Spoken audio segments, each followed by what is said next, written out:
The sky above New York City split open without warning. Not metaphorically, not gradually. One moment, the afternoon sun bathed Manhattan in golden autumn light. The next, reality itself screamed. A vertical tear of blinding white and crackling purple energy ripping across the heavens like a wound in the fabric of space. The sound hit first. A deep, resonating thrum that rattled windows from the Bronx to Battery Park, a frequency that bypassed ears and vibrated directly in human bones. Then came the shockwave. Car alarms exploded across 50 city blocks. Glass trembled in skyscraper frames. Pigeons launched from Central Park in a panicked, swirling cloud. People flooded onto sidewalks, hands shielding eyes, staring upward at the impossible phenomenon tearing across their sky. The rift pulsed, expanded, and from its center, something fell. No, not something. Someone. He plummeted through 3,000 feet of open air, unconscious, arms and legs slack, orange dye flapping violently in the wind.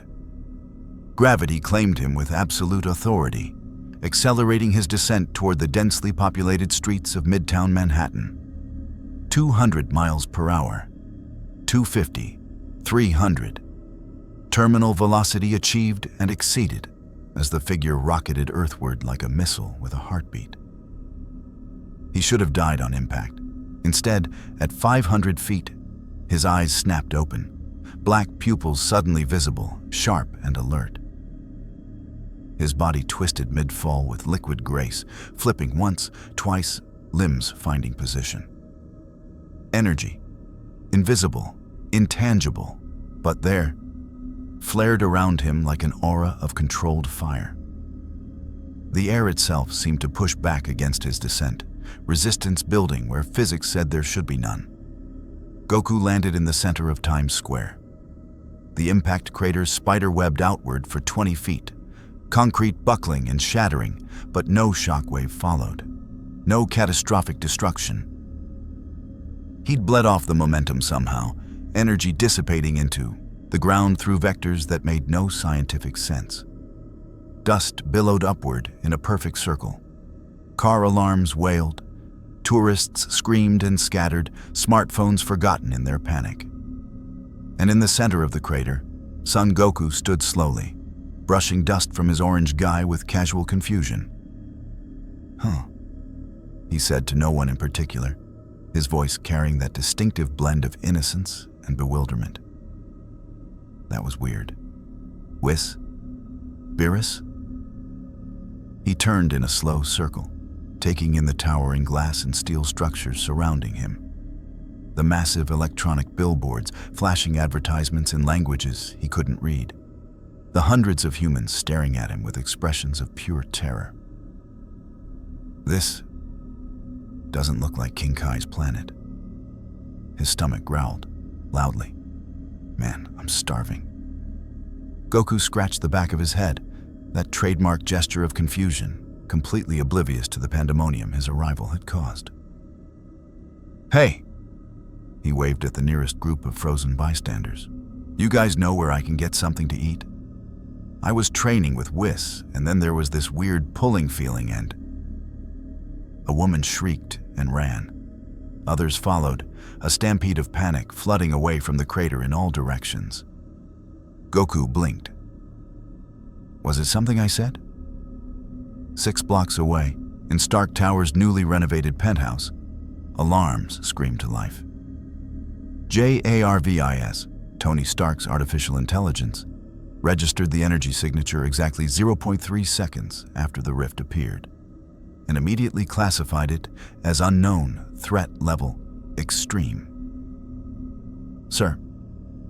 The AI's calm British accent filled the workshop where Tony was elbow-deep in Mark 42 calibrations. "We have a significant situation developing in Times Square. Energy readings are unprecedented." Tony Stark didn't look up from his holographic display. "Unprecedented how? Unprecedented like interesting science experiment, or unprecedented like alien invasion part 2? "The latter, sir. The energy signature exceeds anything in our database, including Asgardian and Chitauri readings. Whatever just arrived is radiating more power than the Tesseract did during the portal event. That got Tony's attention. His hands froze mid-gesture, holographic components hovering in mid-air. JIRVIS, run that by me again. More power than the Tesseract? Confirmed, sir, and it appears to be contained within a single biological entity. Tony's expression shifted from skeptical to deadly serious in half a heartbeat. Get me visual, now, and call the team. The holographic display flickered, security camera footage flooding the space. Tony watched the orange-clad figure stand casually in a crater of his own making, watched him wave at terrified civilians like he was asking for directions to the subway. Oh, that's new, Tony muttered. Then louder, JARVIS, Mark 42, deploy. Across the city, other responses cascaded into motion. S.H.I.E.L.D's helicarrier, currently hovering over the Atlantic, received the same energy readings. Nick Fury materialized on the bridge within 30 seconds, his single eye fixed on the holographic display showing a Saiyan warrior standing in America's most famous intersection. Tell me that's a sensor malfunction, Fury said, his tone suggesting he already knew it wasn't. No malfunction, sir, Maria Hill reported, her professional composure barely concealing her alarm.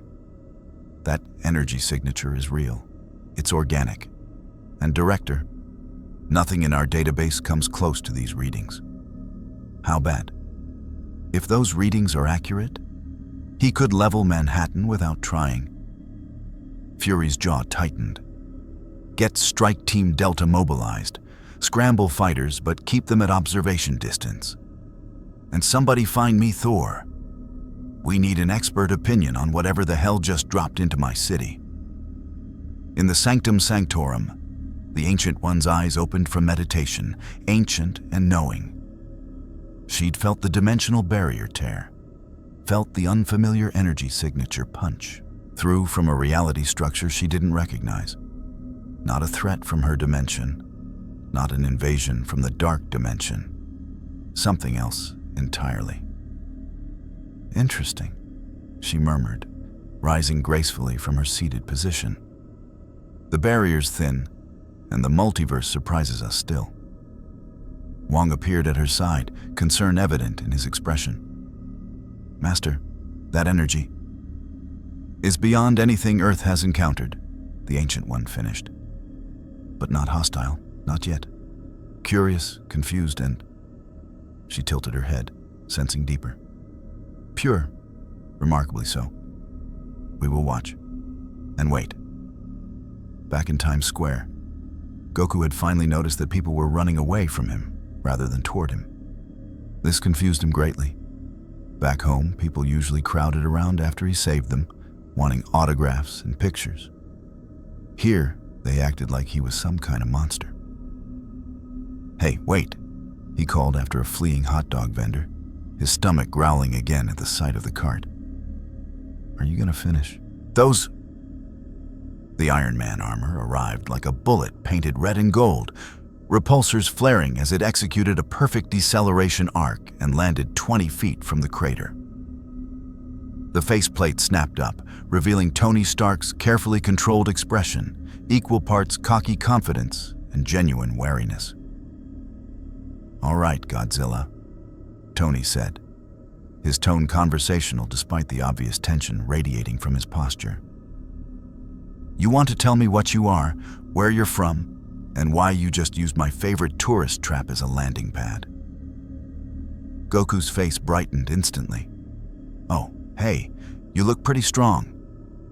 He took a step forward, genuine excitement replacing confusion.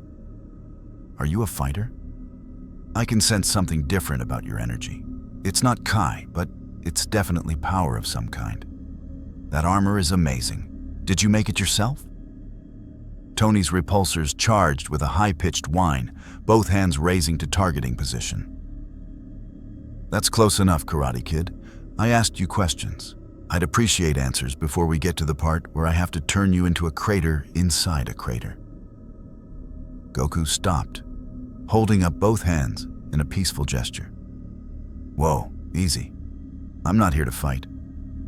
Well, I love fighting, but I'm not here to hurt anybody."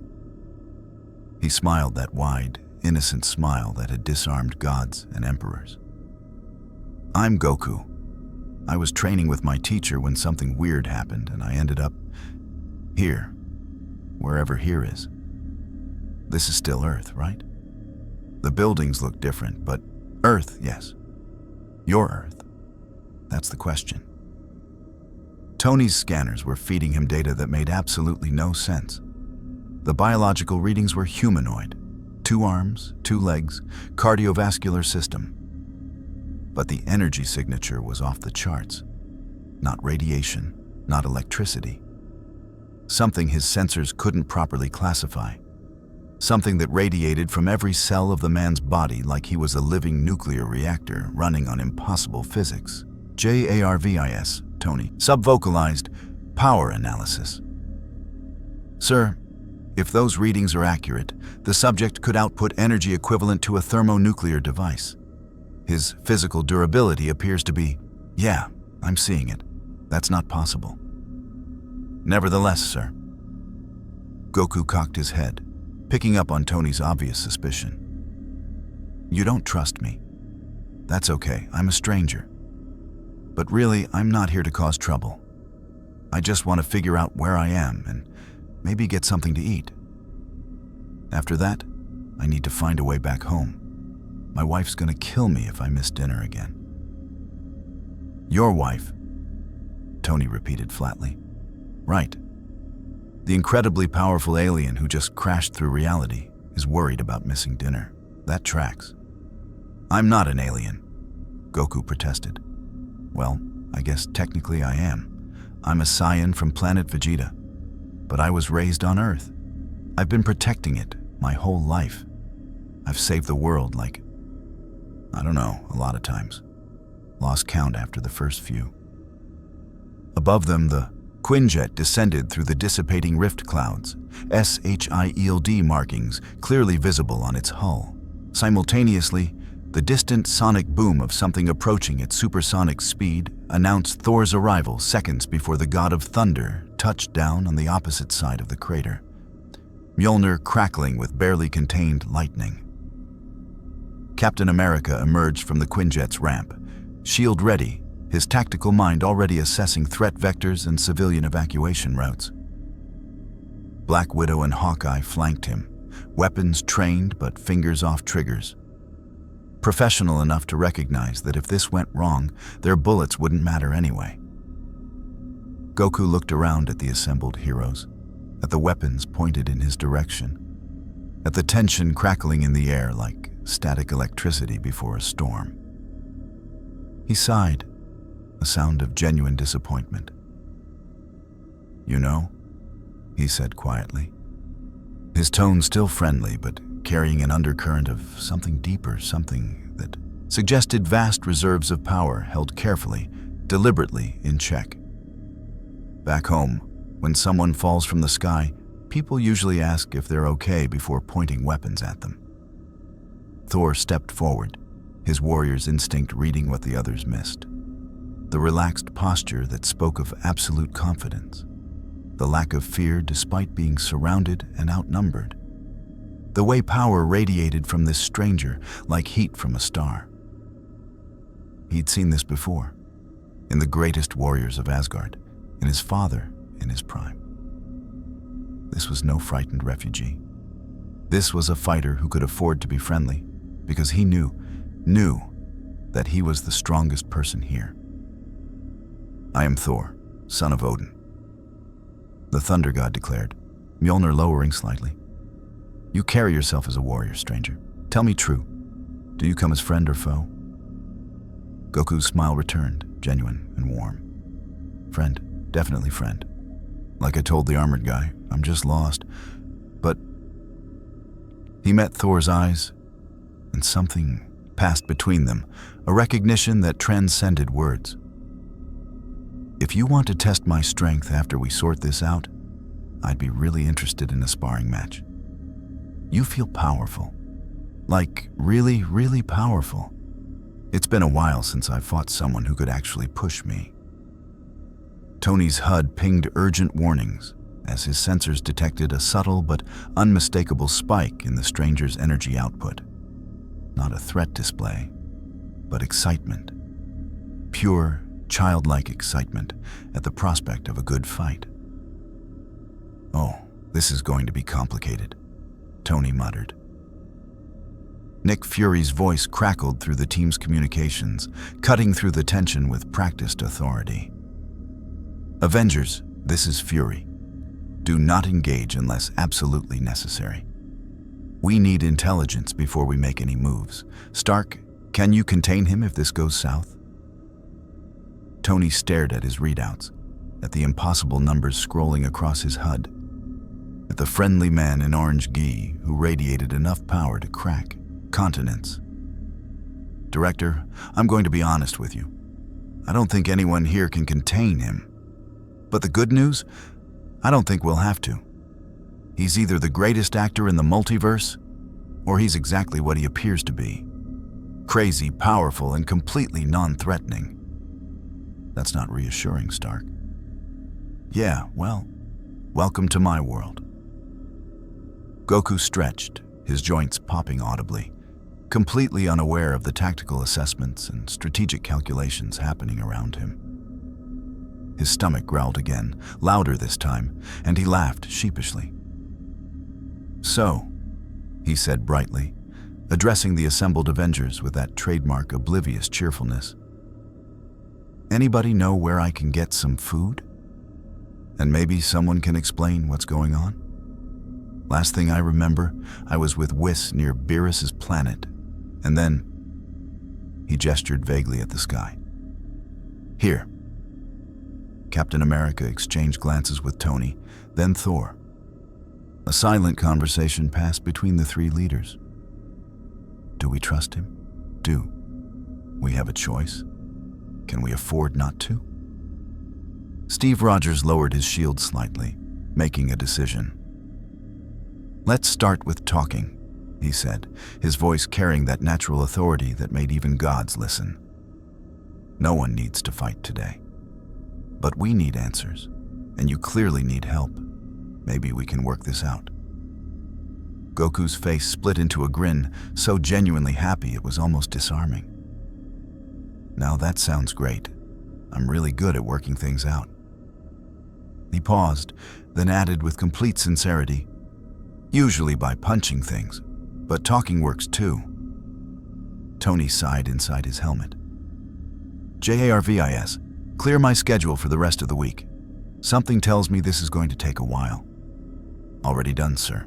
"And, sir?" "Yeah? Welcome to what I believe you would call the deep end." The Saiyan had arrived. The Marvel Universe would never be quite the same. If you want to see more crossover battles and unexpected universe collisions, hit that subscribe button and drop the name of a character and universe you'd want to see in the comments below. Let's explore the infinite together. As emergency services finally began cordoning off Times Square and news helicopters circled overhead, broadcasting the incident to a terrified nation, one thing became absolutely clear. Earth had gained a protector it hadn't asked for, a warrior it couldn't control, and a wild card that would force every faction, hero, villain, and everything in between to recalculate what power truly meant. The question wasn't whether Goku would change everything. It was how much everything would change him. The Avengers Tower conference room had never felt smaller. Goku sat at the massive glass table, surrounded by Earth's mightiest heroes, completely oblivious to the tension crackling through the air like static before a lightning strike. He'd accepted a chair but hadn't bothered sitting properly. Instead, he was perched cross-legged on the seat, elbows on knees, radiating the casual energy of someone waiting for a friend rather than being interrogated by a planetary defense force. Tony had retracted his helmet but kept the armor on. Steve Rogers sat ramrod straight, shield leaning against his chair within instant reach. Natasha Romanoff occupied the corner position with perfect sight lines to all exits, her expression professionally neutral while her mind cataloged every micro-expression, every gesture, every detail. Clint Barton stood by the window, arrow nocked but not drawn, his posture relaxed but ready. Bruce Banner had joined via holographic feed from the lab 3 floors down. Close enough to help, far enough to avoid an unfortunate transformation if things went wrong. And Thor stood rather than sat, Mjolnir resting on the table, his warrior's instinct keeping him upright and ready, while his eyes never left the strange fighter who'd literally fallen from the sky. "So," Tony began, his tone deliberately casual, "let's start simple. You said your name is Goku. You're from Earth, but not our Earth. You mentioned something called a Saiyan. Want to elaborate on that?" Goku brightened immediately, happy to explain. "Oh yeah, Saiyans are a warrior race. Well, we're. Planet Vegeta got destroyed when I was a baby. Basically, we're born to fight. We get stronger every time we push our limits, and we can transform to multiply our power." He said it matter-of-factly, like describing his hair color. "I was sent to Earth as a baby, grew up here, well, my Earth, and spent my whole life training and protecting it from threats." "Threats?" Steve echoed, leaning forward slightly. "What kind of threats are we talking about?" "Oh, you know, aliens trying to conquer the planet, androids trying to destroy humanity, magical demons, gods of destruction, universe-ending tournament battles, that kind of thing." Goku ticked them off on his fingers like a grocery list. Fought a tyrant who could destroy planets with one finger. Went up against a god who wanted to erase our universe. Teamed up with former enemies a lot. Some of my best friends used to try to kill me, actually. The room fell silent. Bruce's holographic image flickered slightly as he adjusted his glasses, his scientific mind struggling to process what he'd just heard. "I'm sorry. Did you just say, casually, that you fought beings who could destroy planets?" "Yeah." Goku's enthusiasm was almost infectious. "Frieza was really strong. Took everything I had to beat him the first time. Had to go Super Saiyan. That's one of our transformations. Made me like 50 times stronger." He paused thoughtfully. "Though I'm way stronger than that now. Training with Whis and Beerus really pushed me to new levels." Natasha's eyes narrowed fractionally. "And these transformations, you can do them here, in this reality?" "Should be able to." Goku held up one hand, and the room's temperature spiked instantly. Golden energy began crackling around his fingers. Not electricity, not fire, but something else entirely. Something that made the hair on everyone's arms stand on end. The overhead lights flickered. Tony's armor registered a sudden energy spike that made his HUD flash warning indicators.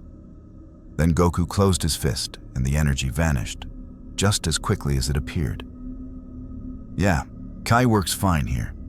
Feels a little different, like the air has a different taste. But it's all still there." "Kai," Tony repeated, his mind already racing through implications. "And that's what, exactly? Some kind of life energy? Bioelectric field? Quantum manipulation?"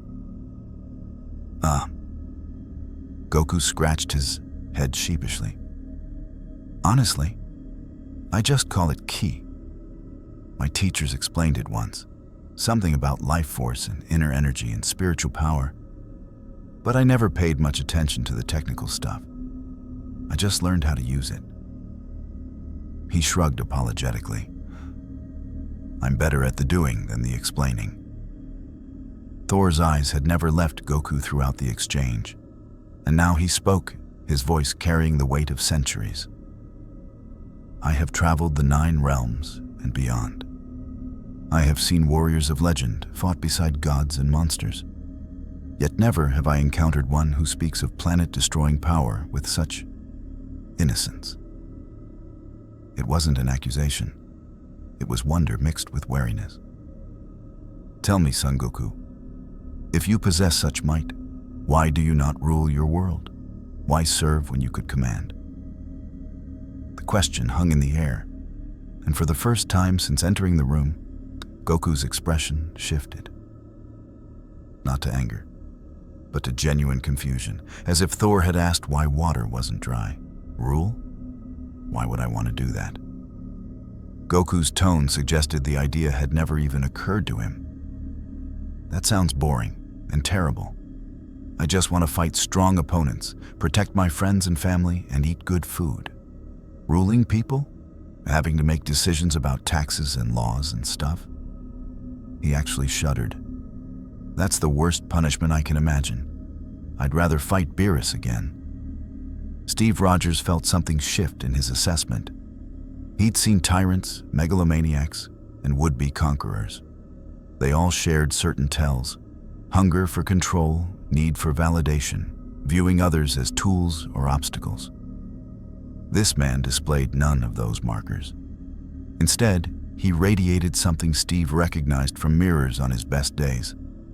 A simple, uncomplicated desire to do right by people, coupled with the strength to back it up. But that simplicity itself was dangerous. Good intentions without understanding consequences had toppled nations. You mentioned training with gods, Steve said, carefully. Are you religious? Do you follow any particular code or philosophy? Goku considered this seriously. Master Roshi taught me martial arts first. He always said a true martial artist protects the weak and never uses their power for selfish reasons. Then I trained with Kami. He was Earth's guardian, and he taught me that strength is only worth something if you use it to protect people. King Kai taught me techniques, but also that there's always someone stronger, so you should never get cocky. He smiled. And Whis, he's an angel, serves the god of destruction. He's teaching me that power without control is just destruction waiting to happen. So I guess I follow all of their teachings. Be strong, protect people, keep getting stronger, stay humble, and always control your power. And when you face enemies? Natasha asked, her tone perfectly neutral. How do you handle threats? I try to sense if they're really evil or just misguided. Goku said honestly. A lot of people I fought weren't bad. They were just doing what they thought was right, or they were being controlled, or they just wanted a good fight like me. Vegeta tried to destroy Earth when we first met, and now he's one of my best friends, married to my best friend's sister. Piccolo tried to kill me and take over the world. Now he's part of the family and trains my son. Even Frieza, we've worked together when the stakes were high enough. Bruce's hologram leaned forward. So, you believe in redemption, second chances. Everyone deserves a chance to be better, Goku said simply. Some people don't take it. There are enemies I've had to kill because they just wouldn't stop. But if someone can change, if they show they want to change, then yeah, I'll give them that chance. His expression grew more serious. Though I won't let them hurt innocent people while they figure it out. That's where I draw the line. Tony had been running calculations throughout the entire conversation. His processor-augmented mind analyzing threat levels and strategic options. Now he leaned back, fingers steepled. Okay, so let me see if I've got this straight. You're essentially a walking WMD with the personality of a golden retriever, the combat experience of someone who fights gods for fun, and a moral code that boils down to protect people, fight strong opponents, and give everyone a second chance unless they're actively hurting innocents. I don't know what a golden retriever is, but sure. Goku agreed cheerfully. And you ended up here because... Dimensional accident. I was training with Whis near Lord Beerus's planet. He's the god of destruction for Universe 7, really strong guy, kind of moody. and I was practicing instant transmission while Wiz was showing me some new technique. Then there was this weird pulling sensation, like space was tearing. And next thing I knew, I was falling through your sky. He frowned. Wiz should be able to track me eventually. He's an angel. He can move through dimensions, but it might take time. Dimensional barriers are tricky, even for him. So you're stuck here, Steve summarized, indefinitely. Looks like it. Goku didn't seem particularly bothered by this. I mean, it's not ideal. Chi-Chi is definitely going to be mad. But it's not the first time I've been stuck somewhere. I spent a year on planet Yardrat learning instant transmission. Trained in the hyperbolic time chamber. That's a dimension where time moves differently. Even spent time dead a couple times. I'm sorry, dead? Bruce interjected. Yeah, but I got better, Goku said dismissively, as if death were a minor inconvenience. The Avengers exchanged glances. Thor looked fascinated. Tony looked like he was recalculating everything he thought he knew about physics. Steve looked concerned. Natasha's expression hadn't changed, but her posture had shifted microscopically. Less tense, slightly more open. Clint finally spoke from his position by the window. So, what's your plan? If you're stuck here, what are you going to do? Goku shrugged. Find somewhere to stay, I guess. Find a job, need money for food. Maybe explore this world a bit. See how it's different from mine. Train, obviously, can't let myself get rusty. And if there are threats here like there were back home, I'll help stop them. That's just what I do. Just like that? Steve pressed. You'd protect a world that isn't yours? Goku looked at him with an expression of such genuine confusion that Steve felt his last reservations crumbling. It's still Earth. Still people who need protecting. Why wouldn't I help? Tony's HUD chimed softly. A private message from JARVIS. Sir, S.H.I.E.L.D. is requesting a full report and suggesting the subject be taken into custody for observation and assessment. Director Fury is quite insistent. Tony grimaced internally. That was going to be a problem. A significant problem. Because everything he'd seen suggested that taking Goku into custody would require either his cooperation or a level of force that would probably level several city blocks. And based on the readings he was still getting, even that might not be enough. Before Tony could respond to Fury, Thor stepped forward, his voice resonating with authority. I have a proposal. Son Goku, you claim to be a warrior of honor, one who protects the innocent. I have faced many such warriors across the realms. Some speak truth, others speak pretty lies. Mjolnir rose from the table, hovering at Thor's side, lightning crackling along its surface. I would test your mettle, not to the death, but to measure the truth of your words. A warrior reveals their nature in combat more than in speech. Goku's entire demeanor changed in an instant. Not threatening, but eager, excited. He stood in one fluid motion, that infectious enthusiasm blazing in his eyes. Now that's what I'm talking about. I was hoping someone here would want to spar. You feel really strong. Thor, this is going to be fun. Wait. Tony interjected, standing as well. You want to fight? Here? In my tower? Not in your tower, Stark, Thor said, a warrior's grin spreading across his face. There is an open space in the training facility below, reinforced to withstand the Hulk's rage. It should suffice for an honorable bout. He looked to Steve. Captain, this is wisdom. We need to know what he can truly do. Better to learn in controlled circumstances than in crisis. Steve considered for a long moment, then nodded slowly. Controlled circumstances. Limited power on both sides. First to yield or first to be unable to continue. And you stop immediately if either party calls it. Agreed, Thor said. Sounds good to me. Goku was practically vibrating with excitement. How strong can I go? I don't want to hurt you, but I also want a good fight. Thor's laugh boomed through the conference room. Worry not, friend Goku. I am Asgardian. We are not so easily broken. He hefted Mjolnir, lightning dancing along his arms. Come, let us see if your deeds match your words. As the two warriors headed toward the elevator, the remaining Avengers stood in weighted silence. Finally, Bruce spoke, his hologram flickering slightly. Tony, those energy readings we got when he powered up earlier, I ran them through every analysis program we have. They don't match anything in our database. Not gamma radiation, not cosmic energy, not arc reactor output, nothing.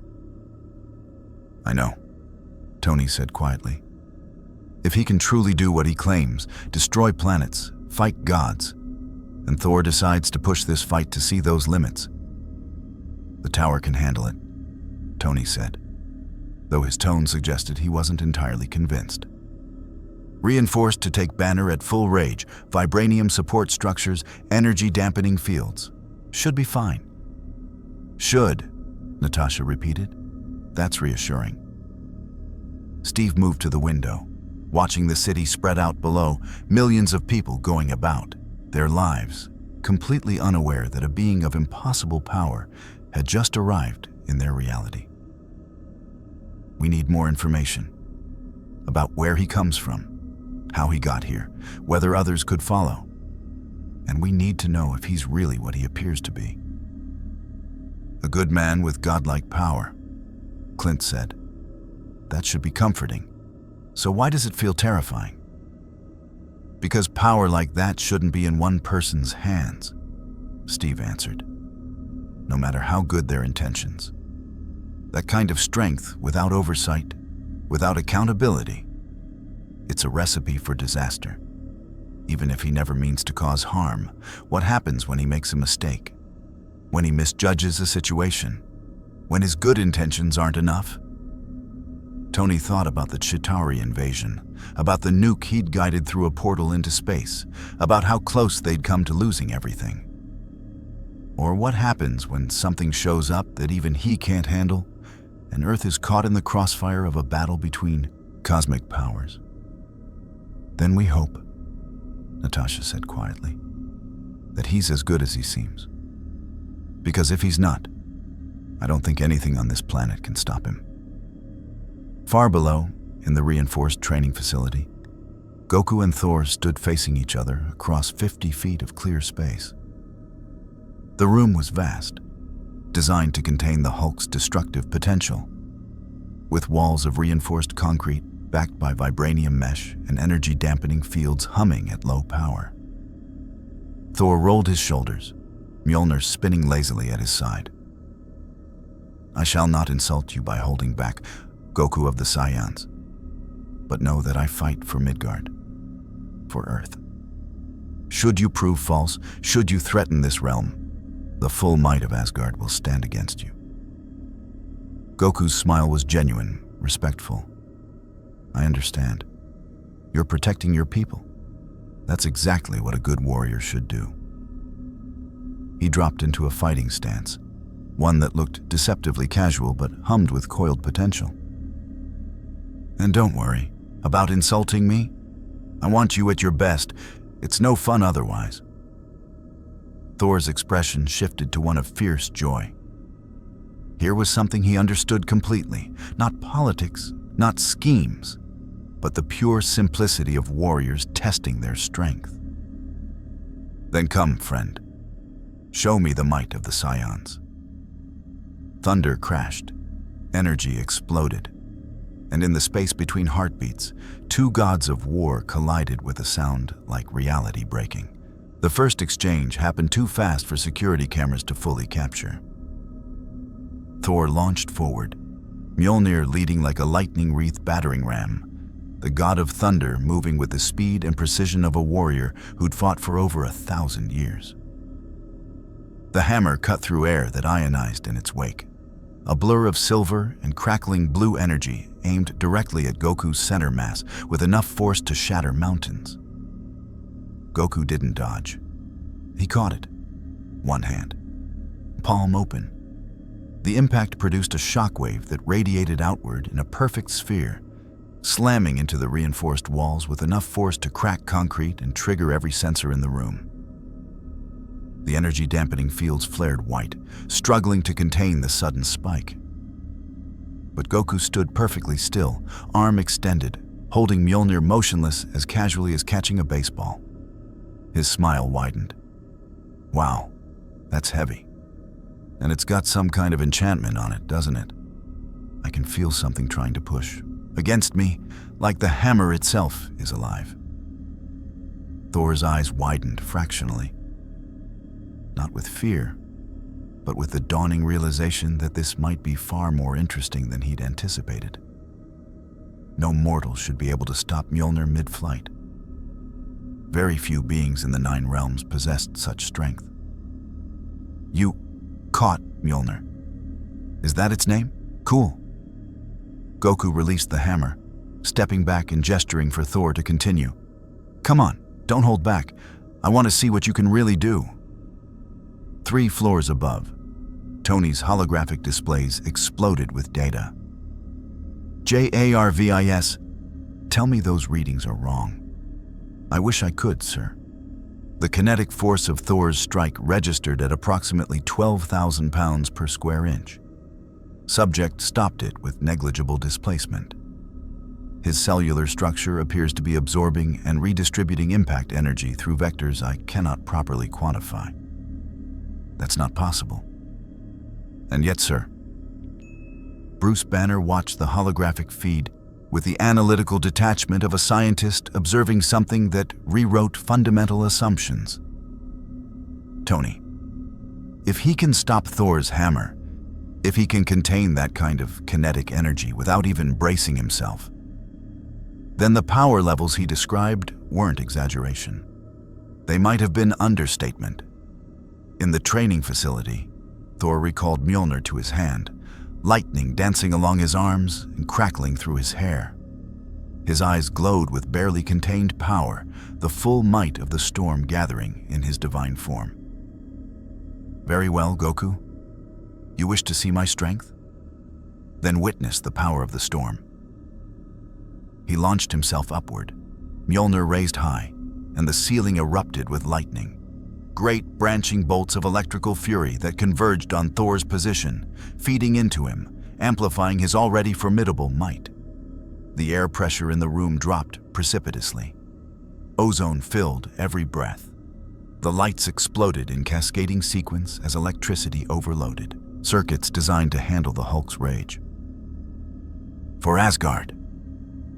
Thor's battle cry shook the walls, and he descended like a meteor wrapped in thunder, Mjolnir leading, the hammer glowing white-hot with channeled storm fury. Goku's expression shifted from playful to focused. His aura exploded outward, invisible but palpable, a pressure that pressed against reality itself. And when Thor's hammer fell with the weight of hurricanes and the fury of lightning, Goku moved, not away, into it. His fist met Mjolnir head-on. The impact was cataclysmic. The shockwave cratered the reinforced floor, sent cracks spider-webbing up walls designed to contain nuclear-level impacts, and triggered emergency containment protocols throughout the tower. The sound was beyond thunder. It was the sound of physics straining at its limits, of forces that shouldn't coexist in the same space, trying to occupy the same moment. And in the center of the maelstrom, Goku and Thor stood locked in position, fist against hammer, the Saiyan's knuckles pressed against enchanted Uru metal, neither giving an inch. Thor stared in disbelief, not just at the strength he'd fought beings of tremendous might, but at the ease. Goku wasn't straining, wasn't pushing his limits. His expression showed concentration, yes, but also that same eager excitement, like a child discovering a new game. "You're holding back," Thor said, and it wasn't an accusation. It was an invitation. Goku's grin was answer enough. "So are you. Want to go higher?" "Aye," Thor breathed, respect blooming in his chest. "I believe I do." They separated, both warriors floating backward. Goku through key manipulation, Thor through mystical birthright, putting 50 feet between them. The training facility was already showing signs of significant damage from just 2 exchanges. This was supposed to be a controlled spar, a way to measure capability. It was rapidly becoming something else entirely. Thor raised Mjolnir to the sky, and lightning answered. Not the artificial electricity of the tower's compromised systems, but true storm fury, the primal rage of weather itself bending to Asgardian will. Bolt after bolt crashed down, feeding into Thor's form until he blazed like a star forged from thunder, his eyes pure white with unleashed power. This is the strength that humbled frost giants. Thor's voice resonated with divine authority. The might that defended the 9 realms for millennia. Can you match the power of the storm itself, Saiyan? Goku's answer was to let his own power rise. Golden light erupted around him, not metaphorical, not subtle, but real and blazing and impossible. His black hair lifted, stood on end, and in a flash of light that made everyone watching shield their eyes, transformed into brilliant gold. His eyes shifted from black to teal, and the aura surrounding him intensified into a raging inferno of golden ki that crackled with power that made the storm energy around Thor look dim by comparison. "Super Saiyan," Goku said, his voice carrying an edge it hadn't held before, not threatening, but focused, the tone of a warrior fully engaged. "This is just the first transformation.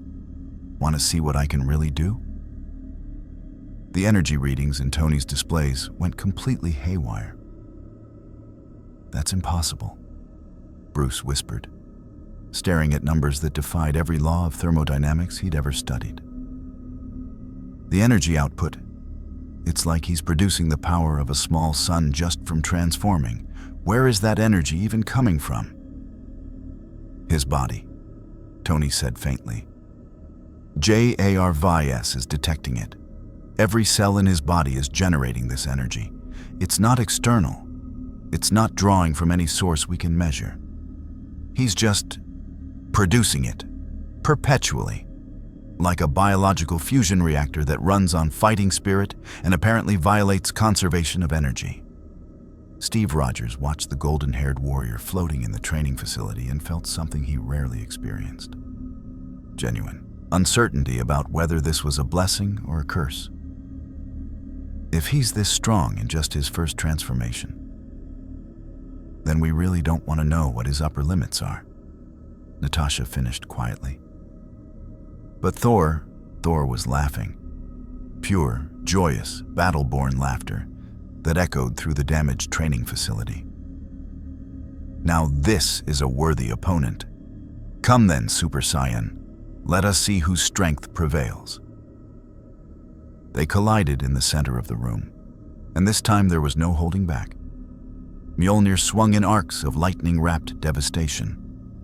Goku's fists moved in blurs of golden light, each impact producing shockwaves that hammered the walls and floor. They traded blows at speeds that made them flicker in and out of visibility, golden light and blue lightning interweaving in a deadly dance. Thor channeled the storm's fury, lightning cascading from his body in great spiraling bolts. Goku responded with ki blasts that detonated against Asgardian durability like thunderclaps of compressed energy. The floor gave way beneath them, then the floor below that. They crashed through reinforced barriers like tissue paper, their battle carrying them down through 3 levels of Stark Tower's infrastructure before Thor managed to redirect their momentum, both warriors bursting back up through the holes they'd created to return to the original training facility. "You fight with honor," Thor bellowed, blocking a spinning kick that would have shattered steel, Mjolnir interposing between them. "But can you withstand the true power of Asgard?" He hurled Mjolnir not at Goku, but upward, the hammer smashing through the reinforced ceiling and disappearing into the floors above. Then Thor raised both hands, and every electrical system in a 5-block radius answered his call. Lightning poured down through the breach, channeling through Thor's body, and he thrust both hands forward, unleashing a torrent of electrical fury that turned the air to plasma. Goku crossed his arms in front of his face, his golden aura intensifying to shield him. And the lightning crashed against his Kai barrier with spectacular violence. The concrete beneath his feet liquefied from the heat. The walls glowed red-hot. The energy-dampening fields overloaded and failed with sounds like shattering glass. And through it all, Goku stood his ground, weathering a storm that could have leveled city blocks. When Thor finally exhausted the assault, breathing heavily, lightning still crackling across his skin, Goku lowered his arms. His GI was singed and smoking, but he was grinning, that same infectious, excited grin. That was amazing. Goku's enthusiasm was genuine, delighted. You're way stronger than I expected. That lightning technique, the way you pulled power from everything around you, that's incredible. He dropped his arms to his sides, and his aura pulsed once. My turn? Thor started to say, and then Goku moved. One moment he was 50 feet away. The next he was inside Thor's guard, fist already in motion. The punch wasn't thrown with malice or anger. It was precise, measured, almost gentle by Goku's standards. But it still hit Thor with enough force to send the God of Thunder rocketing backward, crashing through the reinforced wall and into the corridor beyond, where he carved a groove through concrete and steel for 30 feet before managing to stop himself. Thor shook his head, tasting blood, his own blood, which was rare enough to be noteworthy. He'd felt that punch, really felt it, not just the impact, but the precision behind it. Goku had pulled that strike, held back significantly, and it had still hit harder than almost anything Thor had experienced outside of fighting his father or the Destroyer. Mjolnir returned to his hand, called by will and worthiness, and Thor pulled himself from the wall with a grunt. You pulled that strike. Goku appeared in the breach he'd created, floating there, looking genuinely apologetic. Sorry, I'm still getting used to this universe's durability. You're really tough, way tougher than most people back home. But I didn't want to actually hurt you.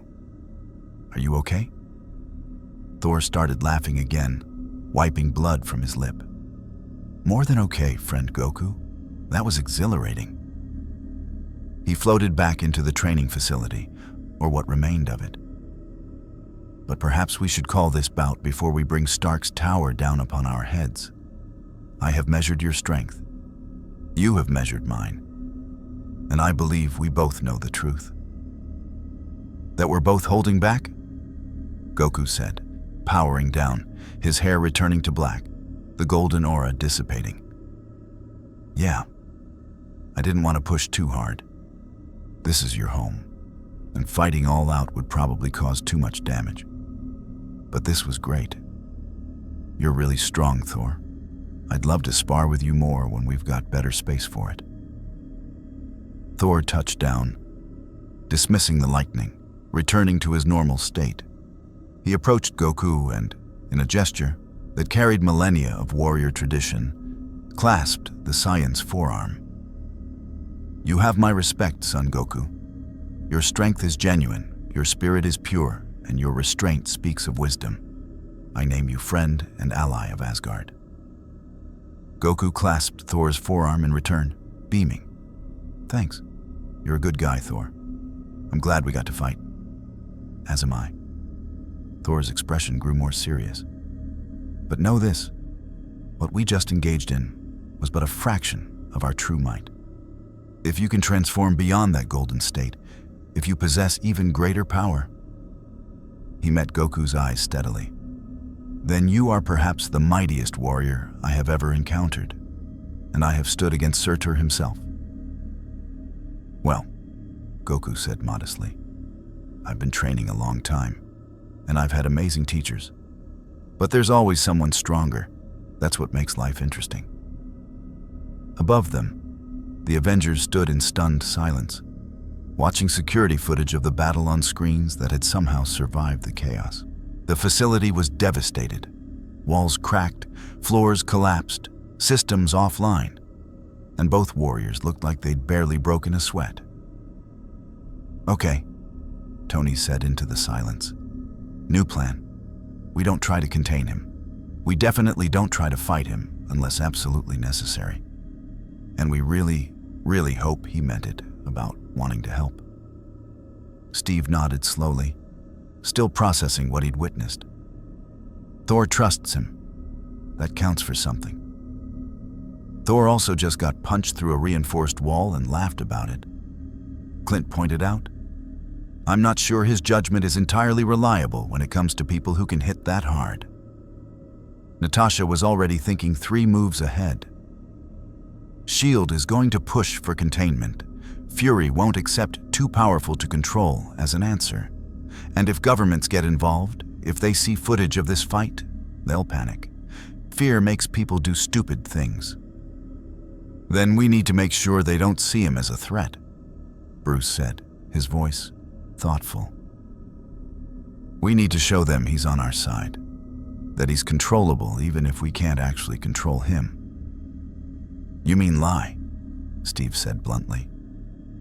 I mean manage perception, Bruce corrected. Because if they think he's uncontrollable, they'll try to neutralize him.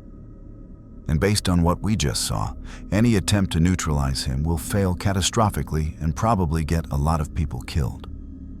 Tony pulled up a holographic display showing news feeds, dozens of them, all broadcasting footage of the dimensional rift over New York, of Goku's arrival in Times Square, of emergency evacuations and panicked citizens.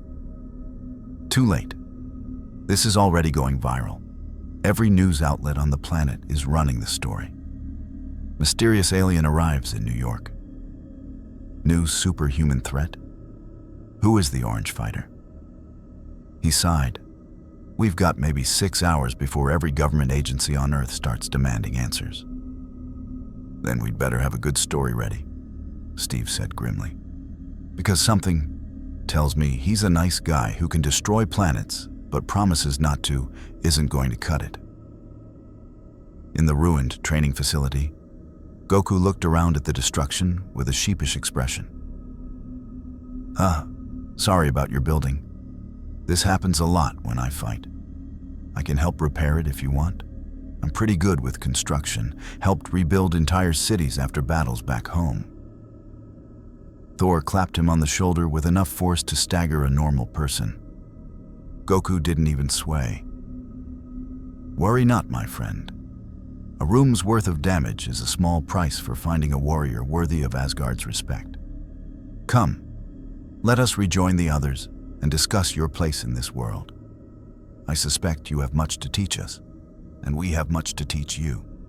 As the 2 warriors made their way to the elevator, one a god from myth, the other an alien from a reality structure that shouldn't exist. Both were smiling, bonded by the universal language of warriors who'd found worthy opponents in each other. Neither noticed the small figure observing from the shadows of the damaged corridor. The Ancient One stood perfectly still, her astral form invisible to physical eyes, watching the Saiyan with an expression of deep contemplation. Interesting, she murmured to herself. A soul unburdened by ambition, power untempered by fear, and strength that could reshape this reality's balance. She tilted her head slightly, reading futures that branched in 1,000 directions, each one shifted by this single arrival. The multiverse has sent us a gift, or a test, perhaps both. She faded from view, returning to the sanctum, already knowing that this would require her direct attention soon. The dimensional barriers were thin. Other things might follow where Goku had fallen. And if they did, Earth would need every defender it could muster. Even defenders who'd fallen through the cracks of infinity itself. In the Sanctum Sanctorum, silence held a different quality. It wasn't merely an absence of sound, but a presence. A weight of ancient knowledge, of dimensional boundaries maintained by will and ritual. The air smelled of old books, incense, and the faint, ozone-like tang of mystical energy. Here, time moved differently, aware of its own passing. The Ancient One stood before a window that looked out onto a quiet Greenwich Village street, her reflection showing a face of serene composure that belied the calculations whirring behind her eyes. The arrival had sent ripples through the tapestry of reality she was sworn to protect. And those ripples were spreading, disturbing patterns millennia in the making. "He is an anchor," she said, her voice calm, "and a catalyst." Wong stood nearby, holding a heavy tome open in his arms. The energy signature from the tower was unprecedented. It was not of this dimension. It was not of any dimension we have on record in the archives of Kamartaj. "No," she agreed, turning from the window. "It is life force, pure and potent. But it is shaped by a philosophy, by a martial discipline that has no counterpart here. It is not mystic arts. It is not mutant ability. It is not Asgardian divinity. It is something else. A physical, spiritual, and martial discipline fused into a single, devastatingly simple expression of will." "Is he a threat?" Wong asked, the practical question of a guardian. "All power is a threat, Wong. The question is intention, and his intention." She closed her eyes, reaching out with senses that brushed against the threads of possible futures. Images flickered. Goku laughing with the Avengers, Goku standing alone against a cosmic storm, Goku making a choice that shattered an alliance, Goku making a choice that saved a world. His intention is as pure as it is dangerously simple. He sees good and evil, strength and weakness, fight or flight. The complexities of morality, of compromise, of political necessity. These are foreign languages to him. A child with a god's power. A warrior with a child's heart, she corrected gently.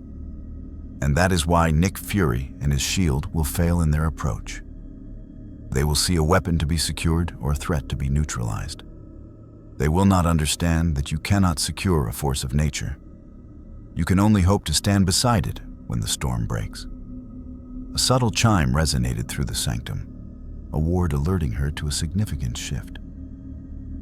She walked to a central chamber where the air shimmered with contained power. In its center, floating above an ornate pedestal, was the Eye of Agamotto. Its metal casing remained closed, but she could feel the time stone within, humming with a low, familiar resonance. It was curious. It sensed the anomaly, the new variable in the equation of this reality. She did not open it. Peering into the time stream around this new variable was tempting, but reckless. His presence was a stone thrown into a pond. To try to see the exact pattern of every ripple would be to disturb the waters further. Some things needed to unfold. We must make contact, she decided. Not as an authority, not as a warden, but as a guide. He is lost between worlds. He will seek purpose.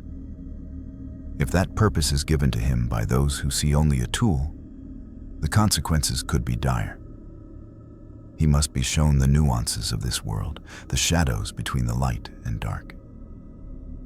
And if he cannot comprehend them, Wong asked, then we shall have a very powerful, very well-meaning bull in a galaxy-sized china shop, she said, a ghost of a smile touching her lips.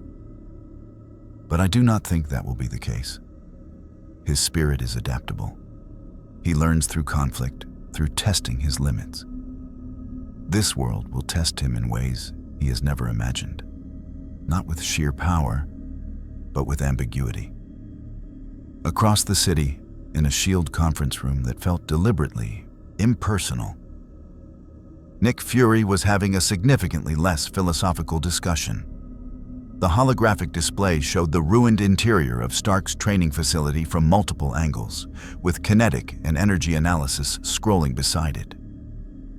Maria Hill stood at his side, her face a mask of professional detachment, but Fury could see the tension in her shoulders. "Analysis from our science division," Hill reported. "The energy type is unclassifiable. It shares properties with cosmic background radiation, bioelectric fields, and pure psionic output, but matches none of them exactly. As for physical capabilities..." She brought up a side-by-side comparison. Thor's known strength metrics next to the calculated force of Goku's catch of Mjolnir. The numbers were staggering. Based on this single action, his lower limit strength surpasses Thor's by an estimated factor of 3. That's a lower limit, Director. Fury's single eye didn't waver from the display. And the upper limit? Unknown. The Super Saiyan transformation, as he called it, caused an exponential increase in energy output. Our sensors saturated. We have no accurate reading. Theoretical projections, based on the energy bleed that didn't vaporize Manhattan, suggest he could output continent leveling force without straining. A heavy silence followed. "Continent leveling," Fury repeated flatly. "And Stark's assessment?" "Stark believes he's benign. Rogers is cautiously optimistic, but concerned about the lack of oversight. Thor has formally vouched for him. Romanoff's profile suggests he's genuine but psychologically simplistic. Barton is wary. Banner is fascinated and terrified." "Of course he is," Fury muttered. He leaned forward, steepling his fingers. "A being with the power to crack the planet like an egg, who claims he just wants to eat and fight strong people, who fell out of a hole in reality, who has the moral complexity of a Saturday morning cartoon hero." He looked up at Hill. "What's the play, Hill?" "Standard protocol dictates immediate containment and assessment. We bring him to the fridge or the sandbox, run every test, determine his origins, capabilities, and weaknesses." She paused. But standard protocol wasn't written for someone who could walk out of the fridge by flexing. "Exactly."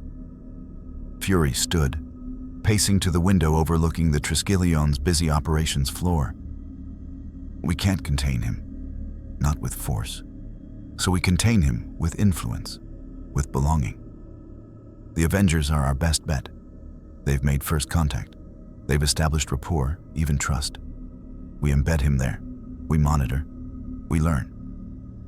And if he decides he doesn't want to be monitored, if he decides to just fly off and do his own thing, then we have a global security crisis," Fury said bluntly. "But if we push too hard, if we treat him like a threat, we guarantee he becomes one. Right now he sees Stark, Rogers, and Thor as friendly faces. We need to keep it that way. We need to become his friends too." He turned back, his expression grim. "Set up a meeting. Low pressure, informal. I'll go to the tower myself. Offer S.H.I.E.L.D's resources. Help him get settled. Find a place, a cover identity. Make him feel like he's among allies." "And the World Security Council?" "Will be kept on a need-to-know basis," Fury said, his tone leaving no room for argument. "If they get the full report, they'll order a preemptive strike with everything we have. It would fail, it would piss him off, and we'd have a hostile planet buster on our hands. No, we manage this quietly. We bring him into the fold." "A wolf in the fold," Hill murmured. "A wolf who thinks he's a sheepdog," Fury countered. "Our job is to make sure he stays that way." Back at Avengers Tower, the mood was a strange cocktail of awe, anxiety, and reluctant celebration. Thor had broken out Asgardian ale, a beverage so potent it made the air shimmer, and was regaling a fascinated Goku with tales of battles against frost giants and dark elves. Goku, in turn, was happily devouring his 6th pizza, loaded with every meat available, while trying to explain the concept of the hyperbolic time chamber. So, it's a dimension inside a room, Tony clarified, nursing a scotch and watching Goku eat with a kind of horrified fascination. Where a year passes in a day. Yeah, it's super useful for training when you're in a hurry, Goku said between bites. The gravity is way higher too, so it's a great workout. Me and Gohan trained in there before the Cell games. Cell games? Steve asked, sitting with a cup of coffee, trying to follow along. Oh, that's when this artificial life form named S.H.I.E.L.D wanted to test his power by holding a tournament to decide the fate of Earth. Goku explained, as casually as someone describing a local soccer match. He was really strong. Absorbed a bunch of my friend's powers. I died in that one. The room went quiet again.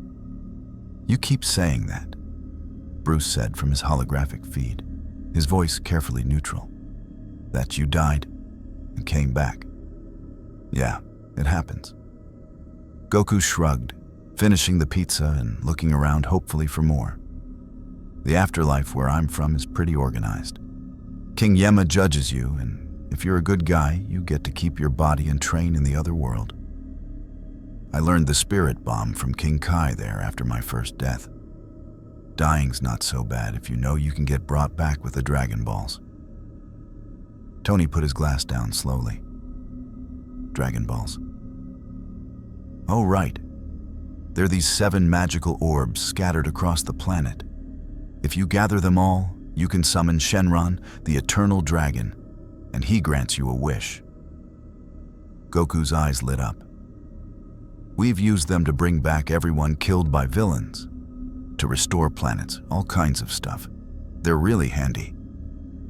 Steve exchanged a look with Natasha. The implications were staggering. A resurrection device, a wish-granting entity. The sheer scale of the powers at play in Goku's home reality was dawning on them, and with it, the terrifying realization of what might happen if such things ever bled into their own. These Dragon Balls, Natasha said, her voice soft. Could they have brought you here? Goku frowned, thinking. I don't think so.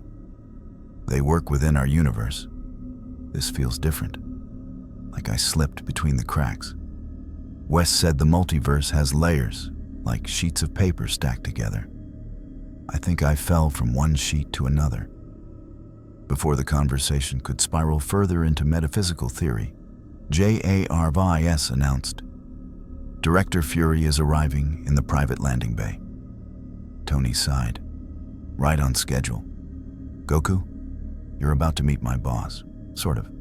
Try not to mention the planet cracking or the wish-granting dragons right away, okay?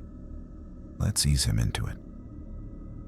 Fury entered the common room with the quiet authority of a man who owned every space he walked into.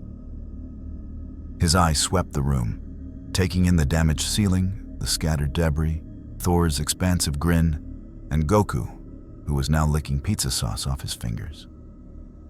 So, Fury said, stopping a few feet from Goku, you're the tourist. Goku stood up, wiping his hands on his gi. Hi, I'm Goku. You're the director guy Tony was talking about? Nick Fury, director of S.H.I.E.L.D. We protect the world from unusual threats. He extended a hand. Goku shook it with careful, measured strength, clearly remembering not to crush it. I hear you're looking for a place to stay while you're stranded. Yeah, that'd be great. And a job, maybe? I need to pay for food. I eat a lot.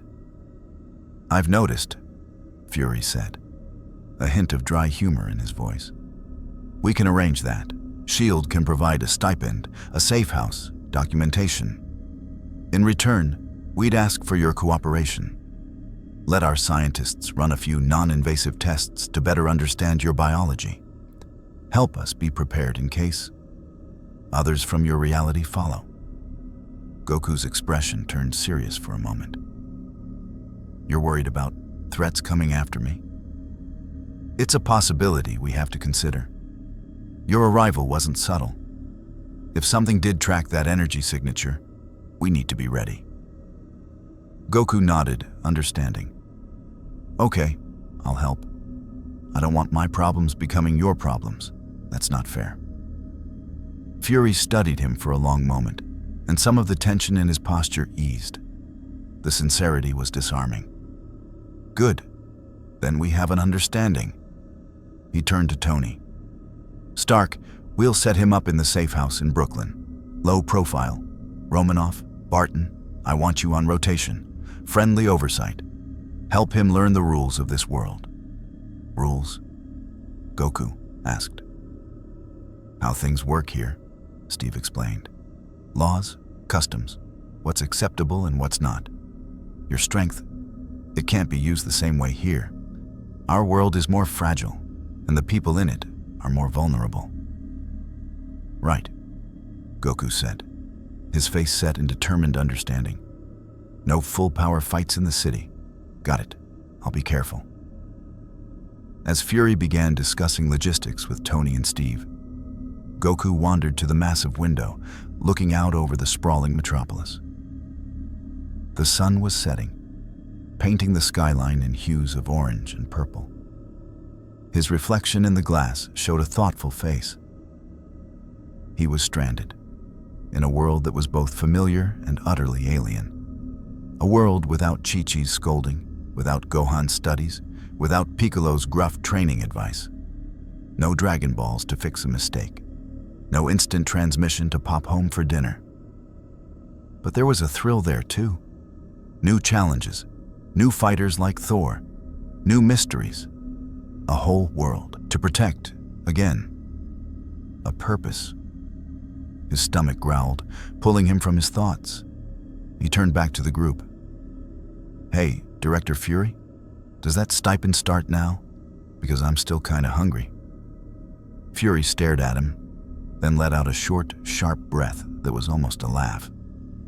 "Hill, get our guest a S.H.I.E.L.D. credit card and notify the commissary." As night fell over New York, Son Goku, the Saiyan from another universe, stood in the heart of the Avengers Tower, a temporary visa in one hand and the promise of unlimited pizza in the other. He was a seismic event in human form, and the plates of this world's fate had already begun to shift. He didn't know that in a mansion in Malibu, a man plagued by nightmares of aliens and wormholes was already sketching designs for a new armor, driven by a new, gnawing fear of being inadequate. He didn't know that in hidden bases around the globe, an organization called Hydra watched the news reports with keen interest, seeing not a threat, but a potential key. He didn't know that in the dark recesses of space, something ancient and hungering had felt the faint, delicious tremor of an unfamiliar, potent energy, and had slowly begun to turn its attention toward a little blue planet. For now, he was just happy to have found more food, and maybe, just maybe, a new friend or two to fight. The S.H.I.E.L.D. safe house in Brooklyn was, as promised, low profile. A modest brownstone on a tree-lined street, indistinguishable from its neighbors. Inside, it was clean, furnished with utilitarian S.H.I.E.L.D. issue furniture, and stocked with a refrigerator that had been hastily filled with enough groceries to feed a small army. To Goku, it was paradise. A week passed in a blur of bewildering discovery. Natasha and Clint, on Fury's friendly oversight rotation, became his unlikely tour guides to Earth 999. Clint took him to a batting cage.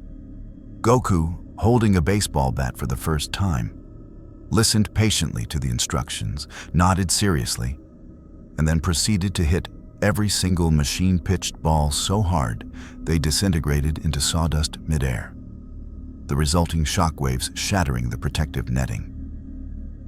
Clint had stared, sighed, and taken him for shawarma instead. Natasha's approach was more cerebral. She took him to the public library, sat him down with a tablet, and guided him through a curated history. World Wars, the Cold War, the rise of enhanced individuals, the Battle of New York. Goku's brow had furrowed in intense concentration. The scale of human conflict, the motivations of ideology and resource, the moral gray areas. It was a different kind of battle, one fought in boardrooms and shadows.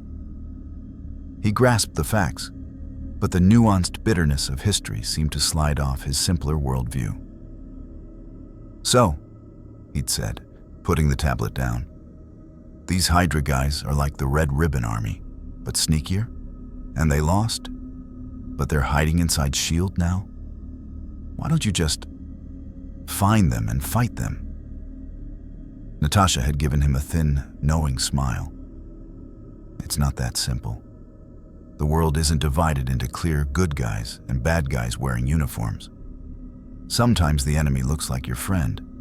Sometimes you have to do bad things to stop worse things." Goku had pondered this, his expression uncharacteristically troubled. "That sounds hard and sad." "It is," Natasha agreed. "Welcome to our world." The non-invasive tests at a S.H.I.E.L.D. Science Bureau were another matter. Goku submitted patiently to blood draws, the needle bent on his skin before finally piercing it. MRI scans. The machine's magnets whined in protest at the energy field his body naturally emitted.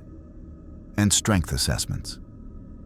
When they asked him to demonstrate a ki blast in a contained environment, he'd obligingly raised a finger, generated a marble-sized energy sphere, and flicked it at a designated target, a slab of reinforced steel 3 feet thick. The sphere had passed through it like a photon through glass, leaving a perfectly smooth, molten hole, then through the containment shield behind it, the wall behind that, and was last tracked exiting the atmosphere before dissipating. The scientists in the room had gone very, very quiet. His file, on Fury's secure server, grew thicker by the hour. Subject: Goku. Classification: Cosmic, Threat Level Beta. Observation: Cooperative. Containment: Impossible. Recommendation: Sustained diplomatic engagement. The one thing that truly frustrated him was his still-gimped instant transmission. He could feel energies, sense powerful life forces, the blazing sun of Thor, the contained storm of the Hulk within Bruce, the sharp, disciplined auras of the other Avengers. But the spatial coordinates of this universe were like a book written in a slightly different alphabet. He could recognize the letters, but couldn't yet string them into an address. He spent hours on the brownstone's roof, eyes closed, reaching out with his mind, trying to map the psychic topography of this new reality. It was during one of these meditation sessions that he felt it. A disturbance. Not a powerful one, not like a fellow Saiyan or god. This was sharper, smaller, but laced with a cruel intent that stood out against the background hum of the city like a shard of ice. It was followed by screams, distant, electronic, broadcast from televisions in neighboring apartments. He opened his eyes. On a newsstand screen across the street, a grim-faced reporter stood before a chaotic scene. A lavish, crowded art gallery. People were on the floor, men in tactical gear, faces covered by grotesque, techno-organic masks, were herding hostages. The Chiron read, "Terror at the Guggenheim by 10 Rings takes hostages." Again, the terrorist organization, known as the 10 Rings, is claiming responsibility. Their leader, known only as the Mandarin, has issued a broadcast demanding the immediate withdrawal of all U.S. military forces from the Middle East, or he will begin executing hostages on the hour. Goku didn't know who the 10 Rings were.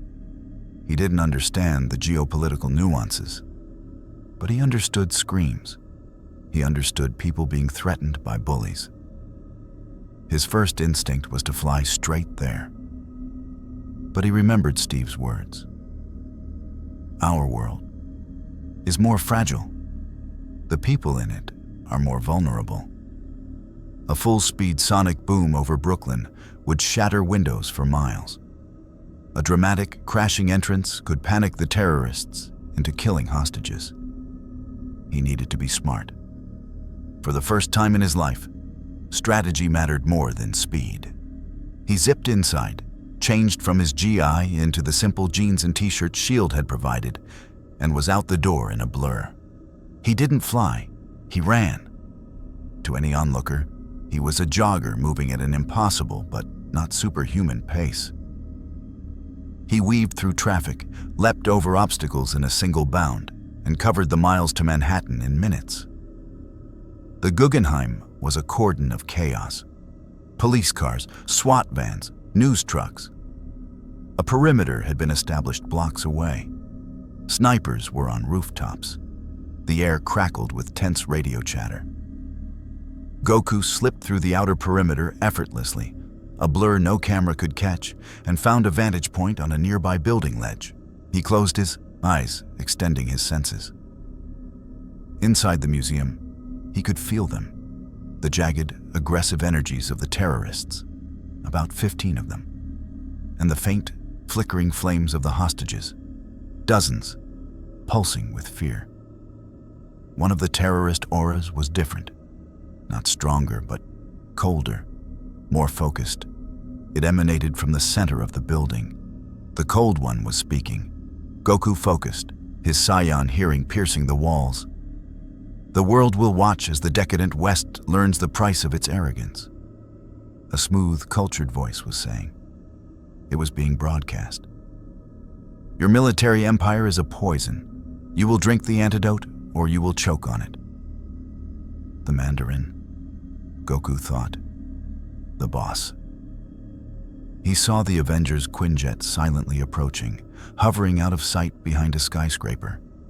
They were here. They'd have a plan, a tactical, coordinated plan.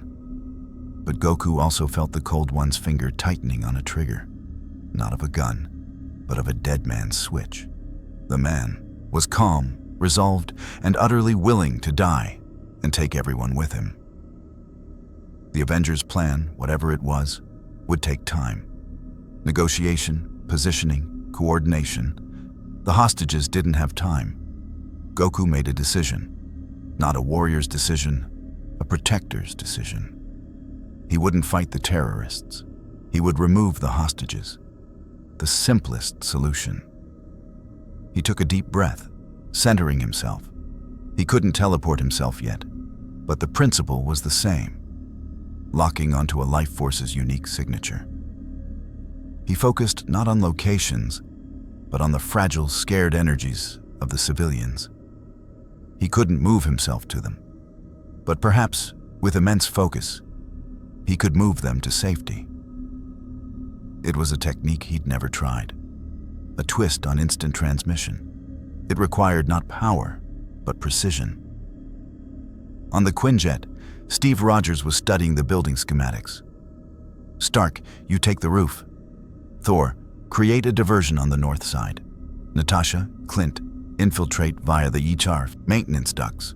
We move in 90 seconds. Sir, Jarvis' voice came over their comms. I am detecting an anomalous energy buildup around the Guggenheim. It is not explosive. It resembles Subject Goku's energy signature. Tony's helmet snapped shut.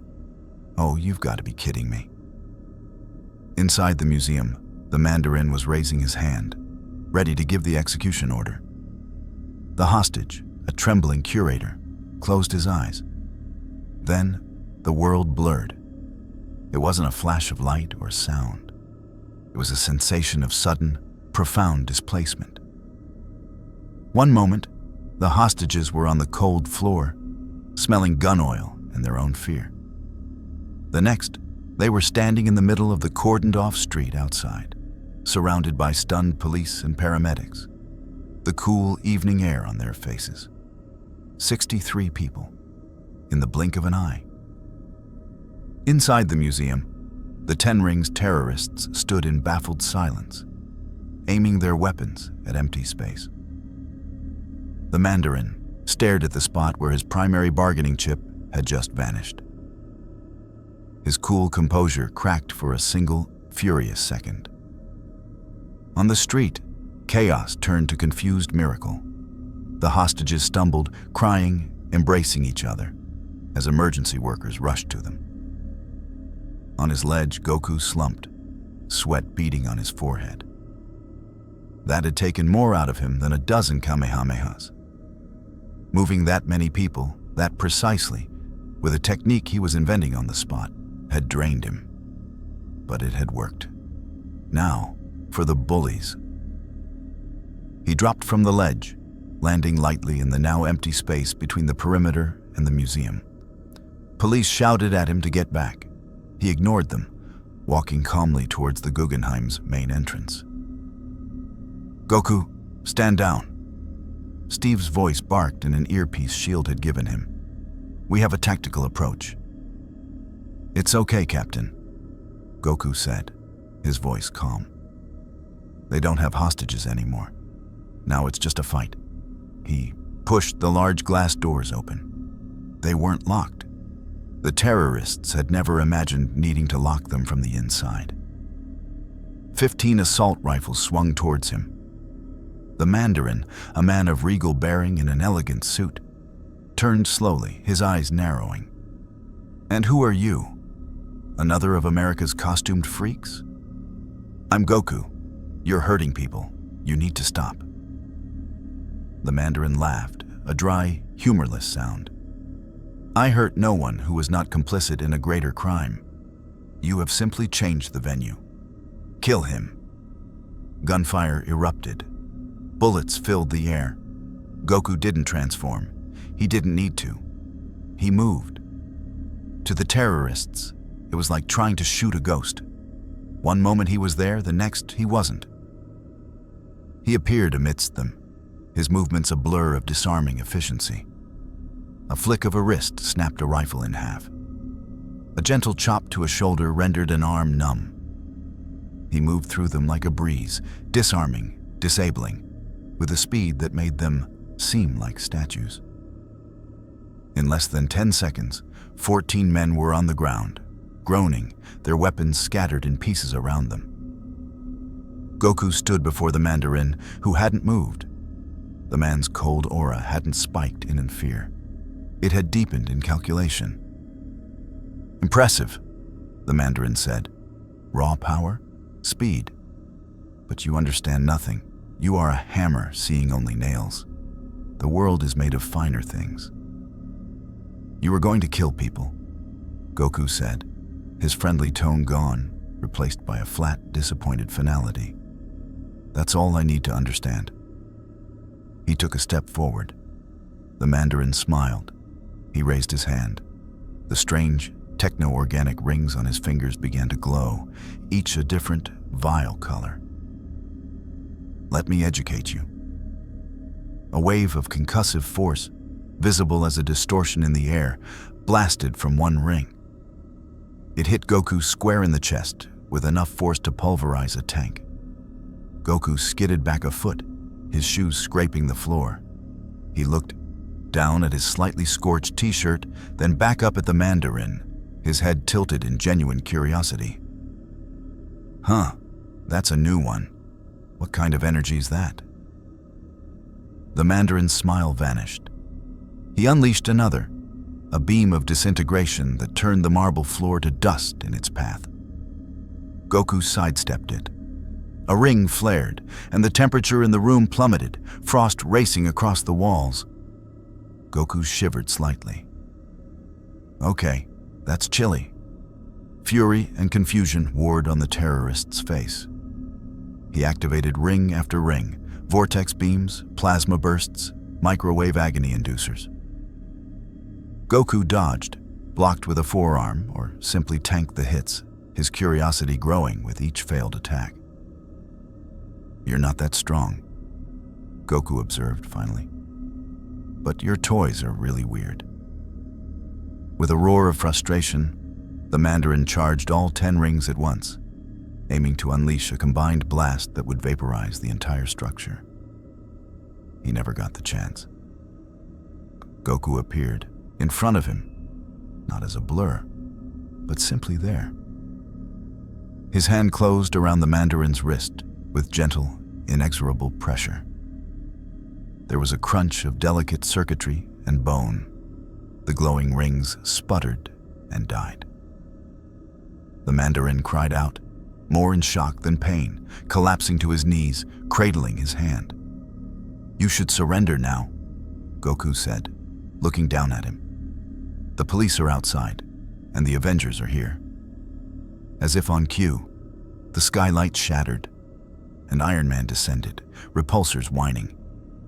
Thor crashed through a wall, lightning crackling. Captain America, Black Widow, and Hawkeye flowed in from the entrances. They found a scene of utter anticlimax. 14 incapacitated terrorists, a broken, defeated mastermind. And Goku, standing in the middle, looking slightly tired but otherwise unharmed. Tony's faceplate retracted. He looked from the shattered rings on the Mandarin's hand to the barely ruffled Goku. You just did in 2 minutes what we had a 12-step plan for." Goku shrugged. He didn't have the hostages anymore, so it was easy.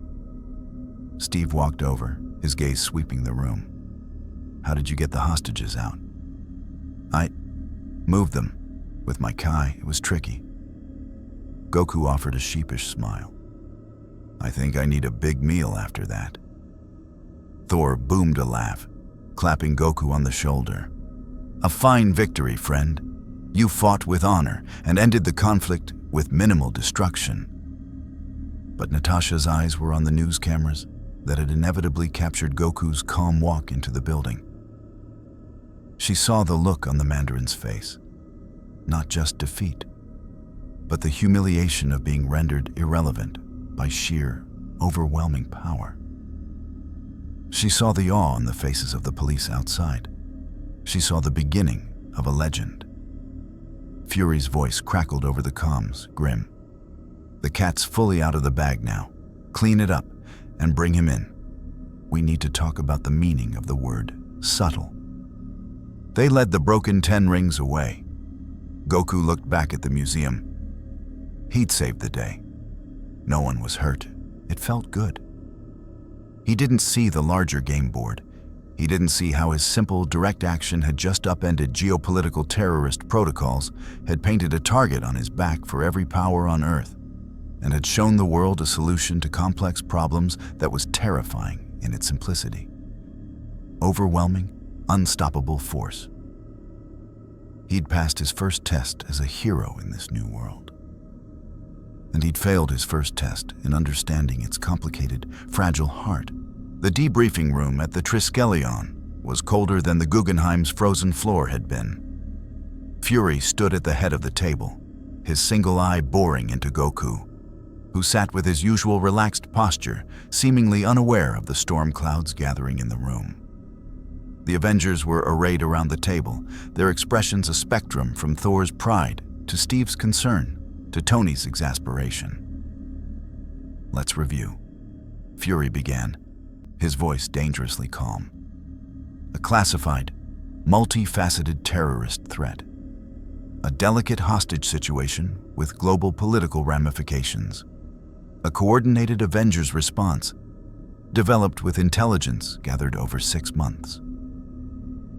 He tapped a screen, bringing up news footage from around the world. Goku's face, clear as day, walking into the museum.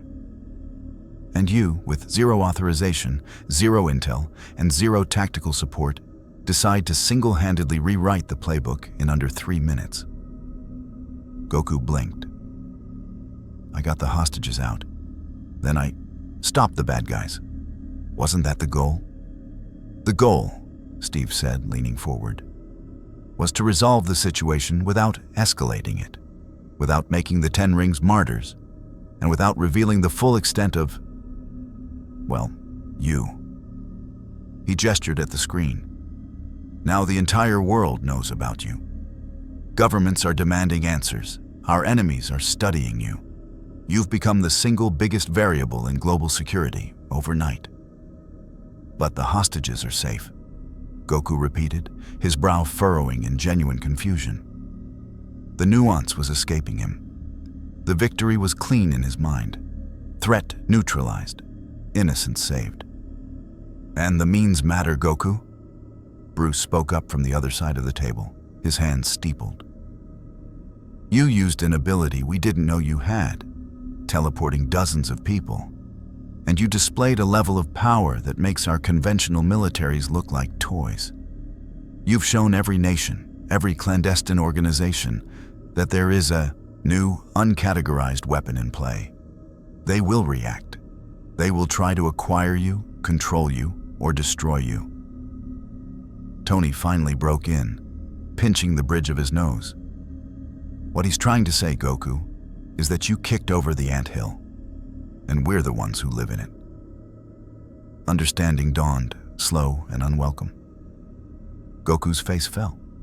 The simple joy of the victory evaporated, replaced by a hollow feeling. I made things worse by stopping the bad guys? You created a bigger problem, Natasha said, her voice not unkind, but factual. The problem of you. Your power is so far beyond the curve that it destabilizes everything. Diplomacy, deterrence, the balance of power, it's all built on certain assumptions about what's possible. You just change those assumptions for everyone. Thor stood, his chair scraping back. This talk of balances and politics. He acted as a true warrior.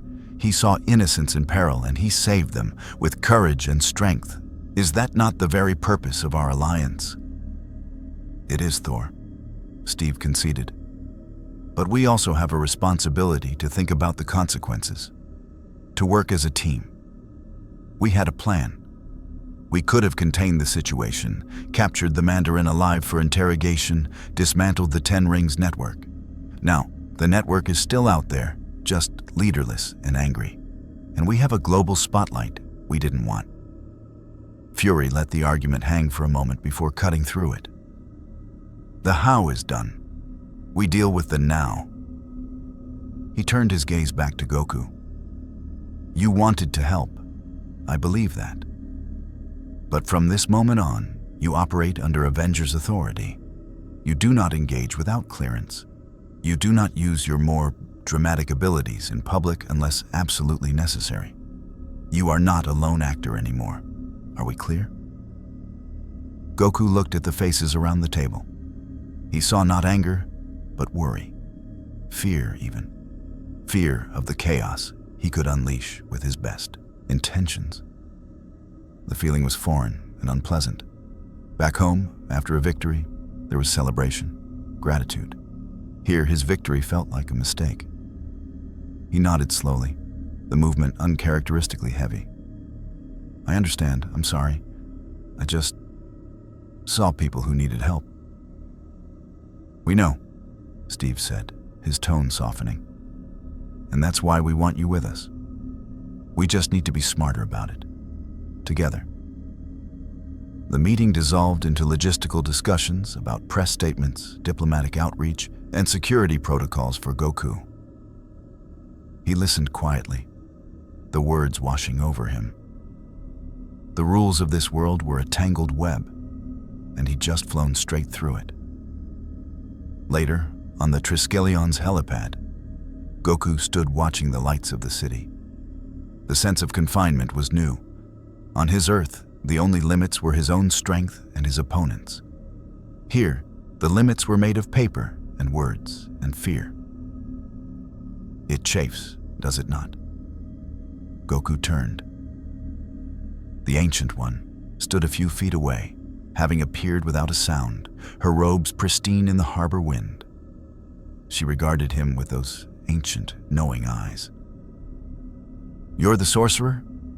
Goku said, recognizing her energy. A deep, still pool of power, utterly different from his own raging river. A guardian of this reality, yes. You may call me the Ancient One. She stepped forward, joining him at the railing. You feel the walls closing in, the rules you do not understand constricting the power you do. I just wanted to help, Goku said. the frustration leaking into his voice. They're acting like I did something wrong. You solved an immediate problem. They are concerned with the infinite cascade of problems that solution creates. Both perspectives have merit. She looked out over the water. Your power, Son Goku, is of a singular nature. It is direct. It is pure. It solves problems by overwhelming them. This world, its problems are rarely so straightforward. They are knots of history, pain, and ambition. Cutting them with sheer force often tightens the knot. Goku was silent for a long moment. So, what do I do? Just stand by when people are in trouble? No, she said, turning to him. You learn. You learn the shape of the knots. You learn when a gentle pull is more effective than a tear. You have spent a lifetime mastering your body and your energy. Now you must master context. A faint smile touched her lips. It is a different kind of training. Perhaps the most difficult you have ever faced. She reached into the air, and a golden, sparking portal, a sling ring gateway, opened beside her, showing the quiet interior of the Sanctum Sanctorum. My door is open to you, not to train you in our arts. Your path is different, but to provide perspective, to show you the tapestry you have now become a thread within. The choice is yours. She stepped through, and the portal closed, leaving Goku alone with the wind and the distant city sounds. The offer was a lifeline, a path to understanding. He tucked it away for later. The immediate fallout was more concrete. The Mandarin incident, as the news dubbed it, had seismic effects. In a secure bunker under a desert, Aldrich Killian watched the footage of his manufactured puppet, the actor playing the Mandarin, being broken by a man in a t-shirt.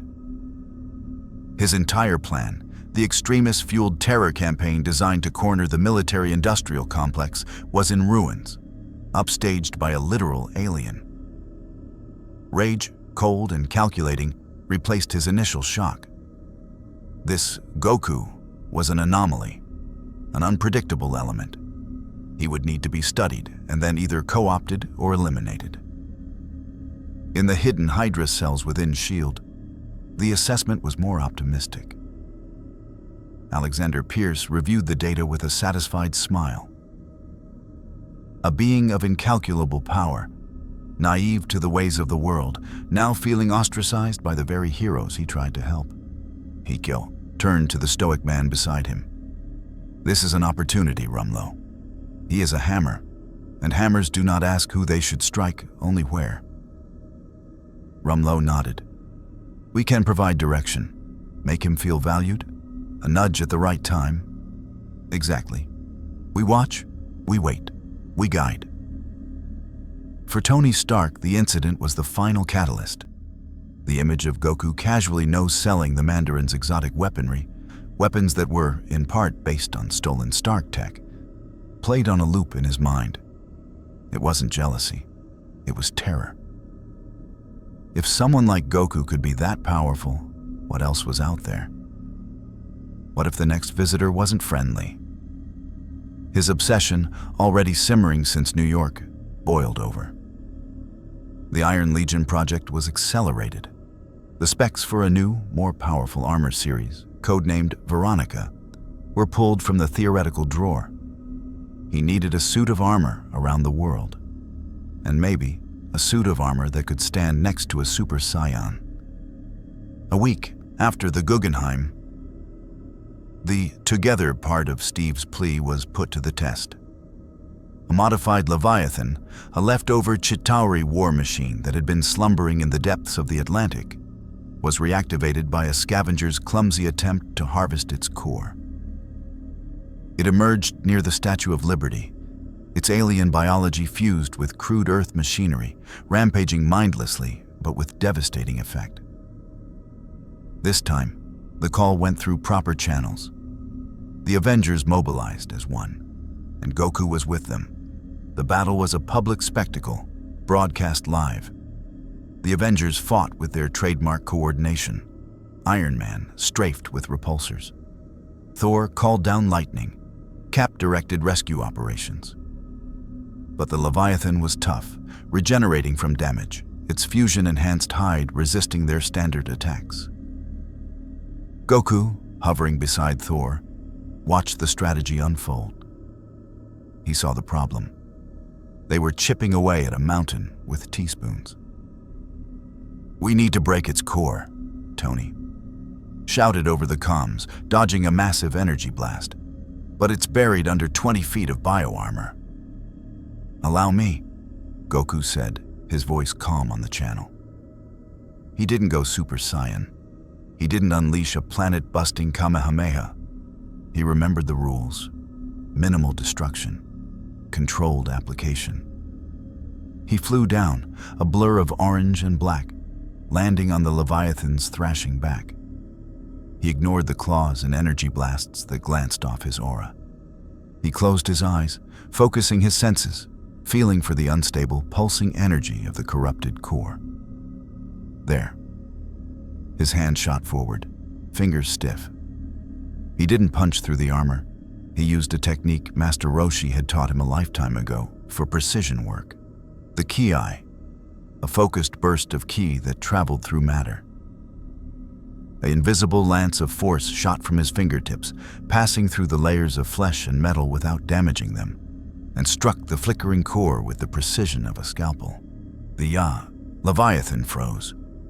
A web of blue light erupted from within its body. Then, with a sound like a dying star, it collapsed inward, dissolving into inert, molten slag, leaving the statue and the surrounding water largely unscathed. The Avengers hovered around the dissipating wreckage. The public channel was filled with cheers. On the official Avengers comms, there was silence for a beat.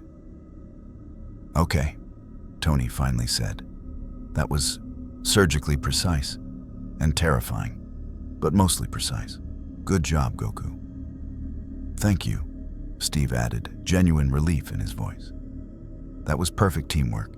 You found the solution we couldn't." Goku felt a warmth that had been missing since the Guggenheim. He'd helped. He'd followed the plan. He'd used the right amount of force. He'd been part of the team. As they flew back to the tower, he felt a tentative hope. Maybe he could learn these rules. Maybe he could belong here. He didn't see the enhanced frame-by-frame analysis of his Ki-Eye shot already being downloaded in a dozen hostile intelligence agencies. He didn't hear the worried conversations in world capitals about the need for an anti-Saiyan contingency. He didn't feel the subtle, approving gaze of Hydra, seeing a weapon that could be aimed. And he certainly didn't sense the faint, distant echo of a presence from the far side of the galaxy. A bored, cosmic entity who had just finished digesting a star, and whose attention was caught by a strange, delicious new frequency of power emanating from a tiny, insignificant planet. For now he'd passed the test. He was learning, and the universe was learning about him. The victory over the Leviathan was a turning point, or so it seemed. Goku had demonstrated restraint, precision, and teamwork. The public, once wary of the mysterious orange-clad alien, began to embrace him. Footage of his calm, surgical strike was played endlessly, often set to heroic music. The Saiyan Savior, some headlines called him, Earth's new guardian. A line of cheap, poorly made action figures even hit store shelves. Within the Avengers, the tension eased. Steve started including Goku in tactical briefings, explaining not just the what, but the why. Tony, while still working around the clock on his private projects, began leaving schematics for theoretical energy-dampening fields or quantum lock restraints lying around, not as a threat, but as a puzzle for Goku to ponder. "If you were trying to stop someone like you, how would you do it?" he'd ask, and Goku would scratch his head, think about it with surprising depth, and offer insights that were both brilliantly simple and born of a lifetime fighting planet busters. It was during one of these sessions that Bruce, emboldened by the new camaraderie, asked the question that had been haunting him. They were in Tony's lab, the holographic skeleton of a new Hulkbuster armor rotating slowly in the air. "Goku, you mentioned your Zenkai boost," Bruce said carefully. "That Saiyans get stronger after recovering from near-fatal injuries. Has that happened here since you arrived?" Goku paused from examining a repulsor array. You know, I don't think so. I got pretty banged up in that fight with Thor, but it wasn't really near death." He flexed an arm, thoughtful. "The energy here feels different. It might not work the same way. Or maybe I just haven't been pushed hard enough yet." The answer was a relief to Bruce, and to the others listening. The idea of Goku growing exponentially stronger from the very threats they faced was a nightmare scenario. This period of integration was what Hydra had been waiting for. The sense of belonging was the crack in the door. The agent assigned to the task was Jasper Sitwell, a bland, unassuming man whose S.H.I.E.L.D. badge gave him access to the tower's common areas. His approach was masterful in its subtlety. He didn't flatter Goku. He didn't offer secrets. He became a friendly face who was always around, always happy to explain the bewildering aspects of this new world. Over coffee and truly staggering amounts of donuts, Sitwell became a confidant. "It's tough, isn't it?" Sitwell said one afternoon, as Goku stared at a tablet showing conflicting news reports about the Avengers' actions in a foreign country. "Trying to figure out who the good guys are. Back home, it was probably clearer." "It was," Goku admitted. "Usually the bad guys were trying to blow up the planet or rule it. Here, sometimes the guys in uniforms are doing bad things for what they think are good reasons. And the guys we stop, sometimes their families are on the news afterward, crying. It doesn't feel good." "That's because you have a conscience," Sitwell said, nodding sagely. "Something a lot of people in power have learned to ignore. Take S.H.I.E.L.D., for instance. Great organization, right? Protecting the world. But have you ever wondered who decides how we protect it? Who decides which threats are priorities? Who decides that the Mandarin needed to be taken alive, even if it meant risking those hostages?" Goku's frown deepened. He hadn't thought of it that way. "All I'm saying," Sitwell continued, his tone gentle, almost paternal, "is that the chain of command can get blurry. Orders come down from people you never see, based on information you're not given. The Avengers follow Fury's lead. Fury follows the World Security Council's lead. And sometimes, the Council's interests aren't the same as the little guys on the street. The guy you saved at the Guggenheim." He let the seed take root. Over the next few days, he carefully watered it. A comment about redacted mission reports. A sigh about political interference in disaster response. Always vague, always from the perspective of a concerned, mid-level agent. He was setting the stage, and the opportunity arrived sooner than expected. Fury called the team to the briefing room. His expression was granite. "We have a situation. A Hydra research outpost in the Canadian Rockies. Intel confirms they've been experimenting with Chitauri and extremist tech. They've created a batch of unstable, enhanced soldiers. The base is underground, in a populated valley. A conventional assault risks a meltdown that could poison the watershed for 3 provinces. A precision strike is required." Tony pulled up the schematics. "Heavily fortified. Automated defenses, energy shields, the whole 9 yards. We go in quiet, we take out the power core here." He pointed to a deep sub-level. "And it all goes dark, then we mop up. The core is guarded by the enhanced subjects," Natasha added. "Intel suggests they're prisoners, experimented on against their will. They're likely confused, scared, and extremely dangerous. Non-lethal takedowns are priority one. Steve laid out the plan. A two-pronged infiltration. Natasha and Clint would disable perimeter security. Tony and Thor would create a diversion at the main entrance. Steve and Goku would penetrate to the core level, subdue the enhanced guards, and plant the EMP charge. "Goku," Steve said, looking at him, "your job is containment. Your speed and precision are key. We need those people neutralized without killing them and without bringing the mountain down on our heads. Can you do that?" Goku nodded, his face set with determination. "I can do that." The mission began under the cover of a moonless night. Everything went according to plan until they reached the core chamber.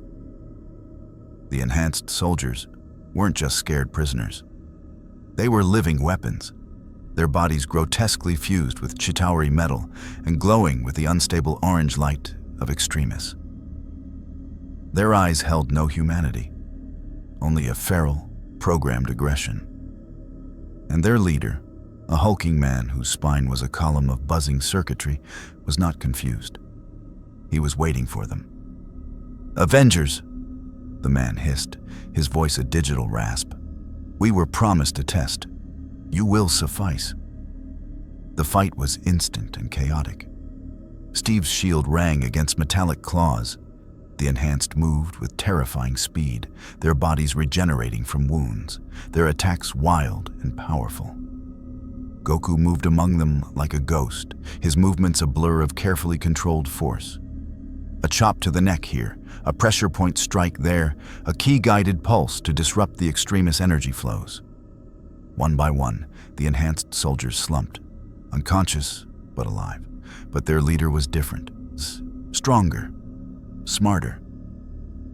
He dodged Goku's first strike, his metallic arm swinging with force that cracked the concrete floor.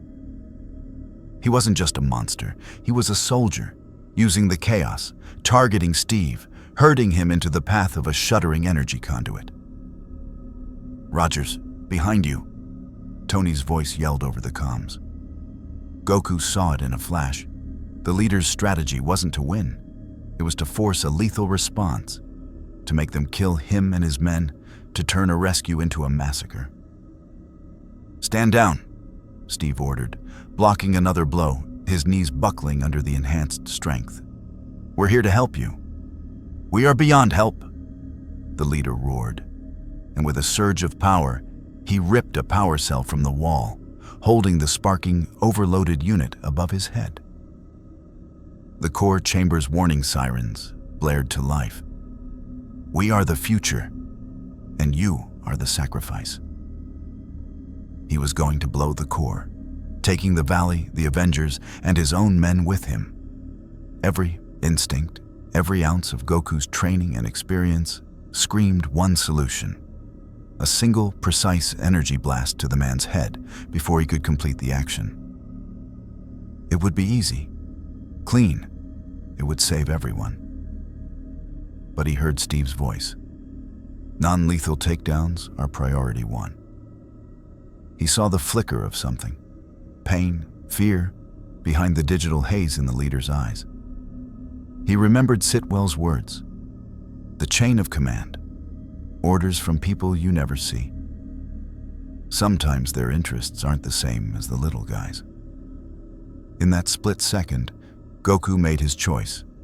He chose mercy. He chose the Avengers way. He didn't fire a killing blow.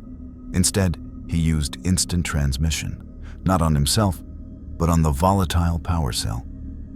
With a pop of displaced air, the sparking unit vanished from the leader's hand and reappeared harmlessly in the vacuum of low Earth orbit, where it detonated in a silent flash.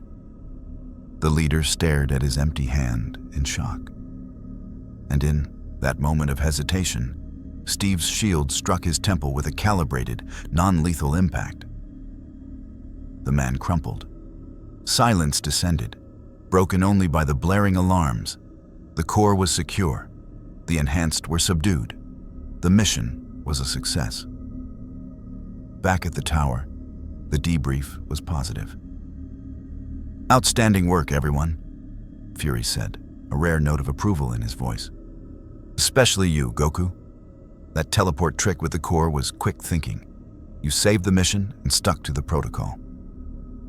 Goku smiled, but it didn't reach his eyes. He kept seeing the leader's face, not a monster's face. A man's face, twisted by pain and something else. Betrayal. 2 days later, the news broke. A leak from deep within S.H.I.E.L.D. Security footage from the Hydra base, expertly edited. It showed Goku moving with blurring speed, striking down the enhanced soldiers. It showed the leader making his desperate final stand. It cut just before Goku teleported the core away, making it look like the Avengers were about to be vaporized. Then it cut to a different, classified file. A World Security Council memorandum discussing the ethical necessity of terminal containment for the extremists enhanced, citing their irreversible instability and existential threat. The narrative was crafted with venomous skill. The Avengers, following cold political orders, had stormed a facility holding American citizens. The soldiers were all ex-military, who were victims of Hydra experimentation. The Avengers had used brutal, overwhelming force to put down these poor, manipulated souls. And the footage of Goku, the most powerful of them, moving like an unstoppable force, was the centerpiece. The leak's headline said it all. "Avengers alien enforcer executes us veterans on Council's orders." The world erupted. The carefully built goodwill shattered. Protests formed outside Avengers facilities. The UN demanded Goku be handed over for questioning. The team was blindsided. In the midst of the storm, Jasper Sitwell found Goku in the gym, pounding a heavy bag with controlled, rhythmic strikes that nonetheless made the reinforced frame groan. "Rough deal?" Sitwell said, his voice full of sympathy. "You did everything right. You followed orders. You showed restraint. And this is how they thank you. They hung you out to dry to cover their own dirty laundry." Goku stopped punching. He didn't turn around. The orders were to save them, not kill them. Were they? Sitwell walked closer, his voice dropping. "Look at the evidence, Goku. The Council wanted them gone. A clean slate. Fury gave you a non-lethal mandate. But what was the real mission? To secure the tech? To erase Hydra's mistake? Those men were a liability. And now, you're the one holding the bag. The alien weapon who went too far. It's convenient, isn't it?" The seed, carefully planted, burst into full, poisonous bloom. Goku remembered the cold calculus in the Council memo. He saw the edited footage. He felt the world's anger directed at him. And he felt the sting of his mercy being twisted into a weapon against him. He had faced betrayal before. From friends turned enemies, from allies with hidden agendas. But this was different. This wasn't a villain boasting about his plan. This was the very system he was trying to help.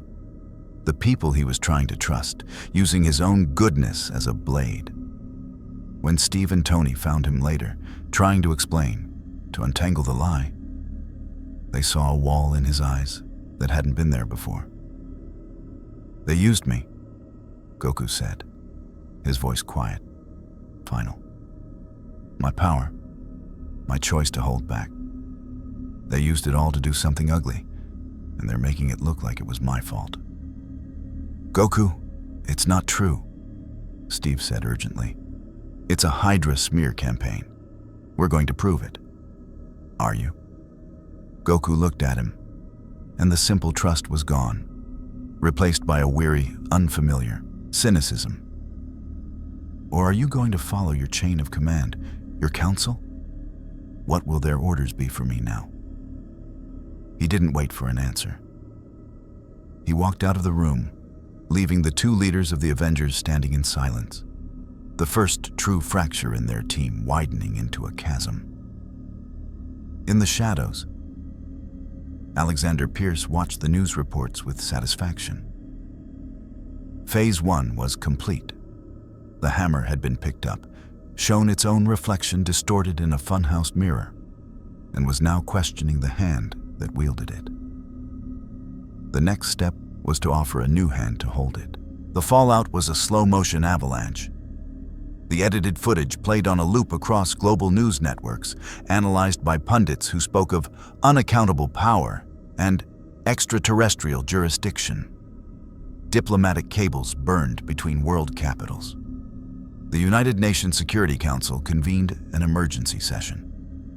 The demand was unanimous and public. Son Goku was to be surrendered to an international body for assessment and accountability. In the Avengers common room, the air was thick with a tension that had nothing to do with battle. Tony was pacing, holographic legal briefs and public sentiment graphs floating around him like angry ghosts. We're looking at a 73% negative shift in global perception of the team, with him as the focal point. The alien enforcer narrative is sticking. We need to counter it now. We release the full, unedited footage. Which we don't have, Natasha stated flatly. She was at the console, her fingers flying as she traced the leak. The data core from that base was scrubbed before extraction. The only footage that exists is the doctored version. Hydra's covering its tracks beautifully. Steve stood at the window, his back to the room. It doesn't matter if we had it. No one would believe it wasn't also edited. The truth is irrelevant now. This is about fear. They saw what he can do, and now they need to believe they can control it. Handing him over is how they think they'll do that. And we can't let that happen, Bruce said, his voice low. You saw those memos Pierce conveniently leaked along with the footage. The terminal containment language. If they get him into a lab, they won't be assessing him. They'll be trying to dissect him, replicate him, or kill him.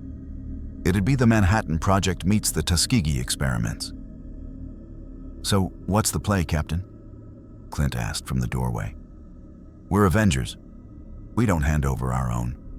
But we also don't start a war with every government on Earth. We talked to him, Steve said, turning. We explain the situation. We stand together. We fight this together, as a team. But Goku wasn't in his room. He wasn't on the training floor. He wasn't on the roof. He was walking through Greenwich Village, a borrowed hoodie pulled up, moving with a slowness that was utterly alien to him. The city's noise, the honking cabs, the chatter, the distant sirens, felt like a physical pressure. For the first time, he understood what it meant to be hunted, not by a villain seeking a fight, but by a system seeking to break him down into something manageable, something that fit inside a report. He stopped before a seemingly ordinary townhouse at 177A Bleecker Street. The air around it shimmered with a subtle, protective energy. He remembered the offer. The door opened before he could knock. Wong stood there, his expression impassive. He's expecting you. The interior of the sanctum was a pocket dimension of quiet. The chaos of the outside world fell away, replaced by the smell of old parchment and sandalwood. The Ancient One stood by the window that shouldn't have shown the New York skyline, but instead showed a swirling nebula of cosmic dust. The knots have tightened, she said without turning. They're lying, Goku said, the words blunt and heavy. They took what I did to save people and made it into something ugly. And now the whole world believes it. Perception is a weapon more finely honed than any energy blast, she replied, finally facing him. Her eyes held no pity, only profound understanding. You experience the consequence of your mercy. A lesson this world teaches harshly, that good intentions are not armor against the manipulations of those who deal in shadows. What do I do? The question was stripped of all his usual bravado. It was just a lost warrior asking for direction. "You have 3 paths," she said, holding up a hand, one finger extended. "First, submission. You allow yourself to be taken. You place your faith in the systems of this world, in the Avengers to defend you within their laws. It is the path of principle. It is also the path that leads to a cage, physical or political, from which you may never emerge as yourself." A second finger. "Second, defiance. You reject their authority. You declare your independence. You protect yourself with the full measure of your power. It is the path of freedom. It is also the path that confirms every fear they have, that turns you from a potential ally into a confirmed threat, and forces your friends to choose between you and the world they have sworn to protect." She raised a third finger. "Third, understanding. You step back from the battlefield they have chosen, the battlefield of public opinion and political demands. You seek the source of the manipulation. You cut the strings, not the puppets. It is the most difficult path. It requires you to think like your enemy, not simply fight them." Goku was silent, processing. Fighting was easy. This wasn't fighting. This was a maze. "The source is Hydra." The man on the comms, S.H.I.E.L.D. He was planting ideas. "A pawn." The Ancient One nodded. "The hand that moves the pawn remains hidden. To find it, you would need to go where they are, to see what they see." "You mean infiltrate Hydra?"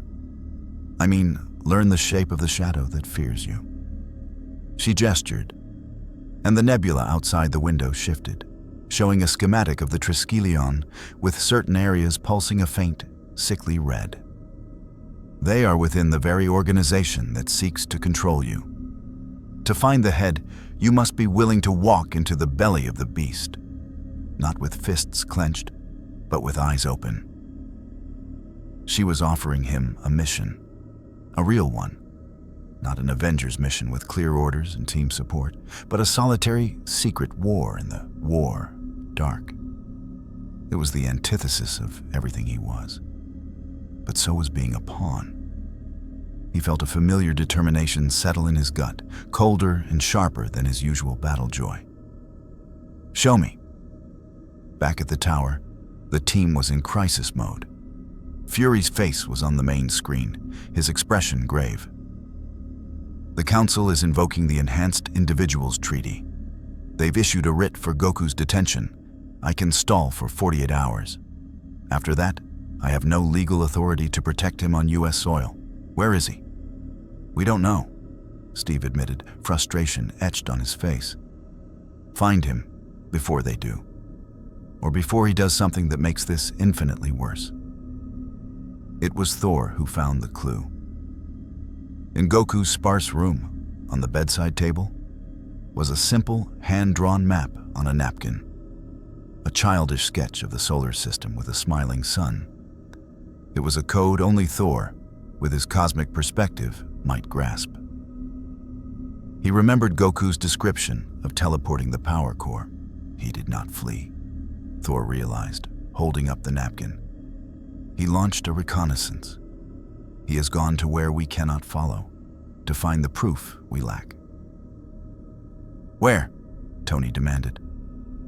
"The silent place between the world and the void," Thor said, pointing at the napkin, the spot where he sent the explosive, low Earth orbit. The Hydra base wasn't on Earth. It was a cluster of modular stations, cloaked and hidden in the debris field of a defunct satellite, a secret spiderweb spun in the blindness of humanity's upper atmosphere. It was from here that the data leak had been orchestrated, safe from terrestrial oversight. Goku appeared in the sterile, cold airlock with a silent pop of displaced vacuum, his ki shielding him from the lethal environment. He wore a black S.H.I.E.L.D. tactical suit, his hair the only splash of color. His senses, now finely tuned to the flavor of the malice he'd felt from S.H.I.E.L.D, stretched through the station. He moved not with blinding speed, but with the patient, lethal silence of a predator he'd learned from Piccolo a lifetime ago. Guards stationed at key junctions found themselves unconscious before their neurons could fire a warning. He wasn't here to fight an army. He was here to find a truth. He found it in the central server core. Alexander Pierce was there, not in person, but via a secure holographic feed, speaking to the station's commander. The asset's alienation is complete. The Avengers are fractured. The world is demanding his head. When the time is right, we will provide a solution, a controlled, tragic end to the rogue alien that solidifies Hydra's new Insight helicarriers as the planet's necessary protectors. He is the perfect catalyst for the new world order. Goku stood in the shadows, listening. The cold, logical evil of it was worse than any monster's roar. They had used his mercy, twisted his actions, turned the world against him, all to sell a bigger cage for everyone. The rage he felt was not the hot, explosive anger of battle. It was a deep, freezing cold. It was the rage of betrayal on a scale he'd never conceived. He could have leveled the station. He could have torn through it and taken the evidence back. But he remembered the Ancient One's words. Cut the strings, not the puppets. He moved to the main console. His knowledge of technology was rudimentary, but his ki control was godlike. He placed his hand on the housing, closed his eyes, and sent a microfilament of energy into the circuitry, not to destroy, but to copy. He didn't understand the code, but he could feel the data, the truth, and he could will it to replicate onto an isolated drive. It was like using the spirit bomb in reverse, gathering information instead of energy. Alarms finally blared. The station's commander turned, drawing a weapon. Intruder, sound general? Goku was already in front of him. He didn't strike. He simply looked at him, and the man saw something in those dark eyes. Not anger, but a profound, disappointed judgment that froze him in place. Tell Pierce, Goku said, his voice echoing in the metal room, that the hammer sees the hand now. He grabbed the data drive, and with a final, contemptuous glance at the panicking Hydra forces, he focused on the energy signature of the Avengers Tower, now a clear, familiar coordinate in his mental map. The weeks of frustration, of fumbling with this universe's spatial rules, crystallized in this moment of cold purpose. Instant transmission worked perfectly. He reappeared in the center of the Avengers' common room in a burst of displaced air, holding the smoking data drive. The team, mid-argument, spun towards him, weapons half raised before they recognized him. Goku, Steve started. I found it. Goku interrupted, his tone leaving no room for questions. He tossed the drive to Tony. The truth. The people who did this. They're called Hydra. They're inside S.H.I.E.L.D. They used me to make you look bad, to make the world scared so they could take over with bigger weapons. He looked at Fury's image on the screen. Your boss, Alexander Pierce, he's one of them. The silence that followed was absolute. Fury's eye widened a fraction, the only sign of the earthquake happening behind his stoic face. Tony slotted the drive into a console. Files erupted across every screen. Communications, plans, the unedited footage from the base, Pierce's orders. The evidence was irrefutable. Well, Tony said, his voice hollow. That's a hell of a homecoming present. Goku looked around at the team, at Steve's dawning horror, at Natasha's grim satisfaction, at Bruce's shaken comprehension, at Thor's building thunder. You said we fight this together, as a team. He met Steve's eyes. Is that still true? Steve Rogers straightened, and the shadow of doubt was gone, burned away by the clarity of a real enemy. It is, now more than ever. He turned to Fury. "Director?" Fury's face had settled into a mask of cold fury. "The writ for Goku's detention is now officially on hold, pending investigation of a goddamn global conspiracy within my own organization." He leaned closer to the camera. "Avengers, you have your proof. You have your enemy, and you have 48 hours before the world comes knocking. What are you going to do about it?" Goku finally allowed himself a small, hard smile. It wasn't his usual joyful grin. This was the smile of a warrior who had found the true fight at last. "We're going to cut the strings," he said. The game was over. The war was on. The 48-hour countdown became the heartbeat of the Avengers Tower. The sprawling common area transformed into a war room. Holograms of the Triskelion, the 3 soon-to-be launched InSight helicarriers, and known Hydra facilities worldwide glowed in the dim light. The atmosphere was no longer one of fractured doubt, but of focused, righteous fury. Tony's fingers flew over holographic keyboards, his mind operating at a speed that matched his repulsors. JARVIS, cross-reference every name, every project code from Goku's data dump with S.H.I.E.L.D. personnel files, budget allocations, and security access logs. I want a complete org chart of this cancer. Processing, sir. Preliminary analysis suggests infiltration at 34% of senior leadership and 18% of operational staff. Steve stood before a tactical map, his strategist's mind absorbing the scale. They're not just hiding. They're in the walls.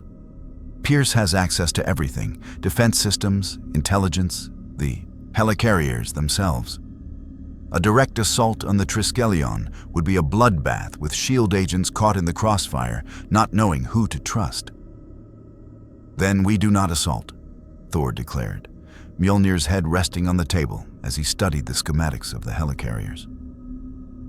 "We cut the head from the body. We strike at Pierce and his core command during the InSight launch ceremony. It is when they will be most visible, most confident, and most vulnerable. It's also when the helicarriers will be armed, fueled, and linked to their targeting system," Natasha countered, her eyes sharp. "Pierce's failsafe will be to activate them early if threatened. We take out Pierce, but if those ships go live and start executing millions based on a predictive algorithm, then we must ground the birds before we pluck the feathers," Clint said, rotating a 3D model of a helicarrier. "Take out their propulsion or their weapons control simultaneously." All eyes turned to Goku. He had been sitting quietly, listening, absorbing the complex strategy. The simple warrior was being forced to think in layers, in sequences, in consequences. He understood the core problem: too many targets, not enough time, and a trigger-happy enemy hiding among friends. "We need to be in 3 places at once," Steve summarized the impossible equation. "The Triskelion to take Pierce and the central control. The 3 helicarriers to disable them before they can fire. And we need to do it in a coordinated strike within a window of minutes, or it all falls apart." Goku looked at the holograms, then at his hands. He thought of instant transmission. He thought of the limits he'd been chafing against. Then he thought of King Kai's training, of learning to split his focus, to be in multiple places during a fight, not physically, but mentally. An idea, wild and unprecedented, formed. "What if," he said slowly, "you didn't need to be in 3 places at once?" They all looked at him. "My instant transmission? I can lock onto energy signatures I know." He pointed at the 3 helicarrier models. "Tony, Bruce, Thor, your energy is strong, unique. I could find you anywhere. What if I don't go myself? What if I open a door and you step through?" The room was silent for a beat. Tony broke it. "You want to use yourself as a living sling ring to teleport us?" "Not me. The space around you. Goku struggled for the words. I think I can hold a tunnel open between 2 points for a few seconds. Long enough for you to go through. I could open 3, 1 to each ship from here. Bruce's scientific mind recoiled at the physics, then embraced the sheer audacity. The energy requirement, the spatial stability. Goku, if you miscalculate by a millimeter, you could splice us into a bulkhead or scatter our atoms across the stratosphere. I won't miscalculate, Goku said, with a calm certainty that brooked no argument. It was the voice of the man who had mastered ultra instinct, for whom space and time were things to be moved through, not obeyed. But I'd have to hold all 3 at once, and I'd be stuck here. Doing that, I couldn't fight.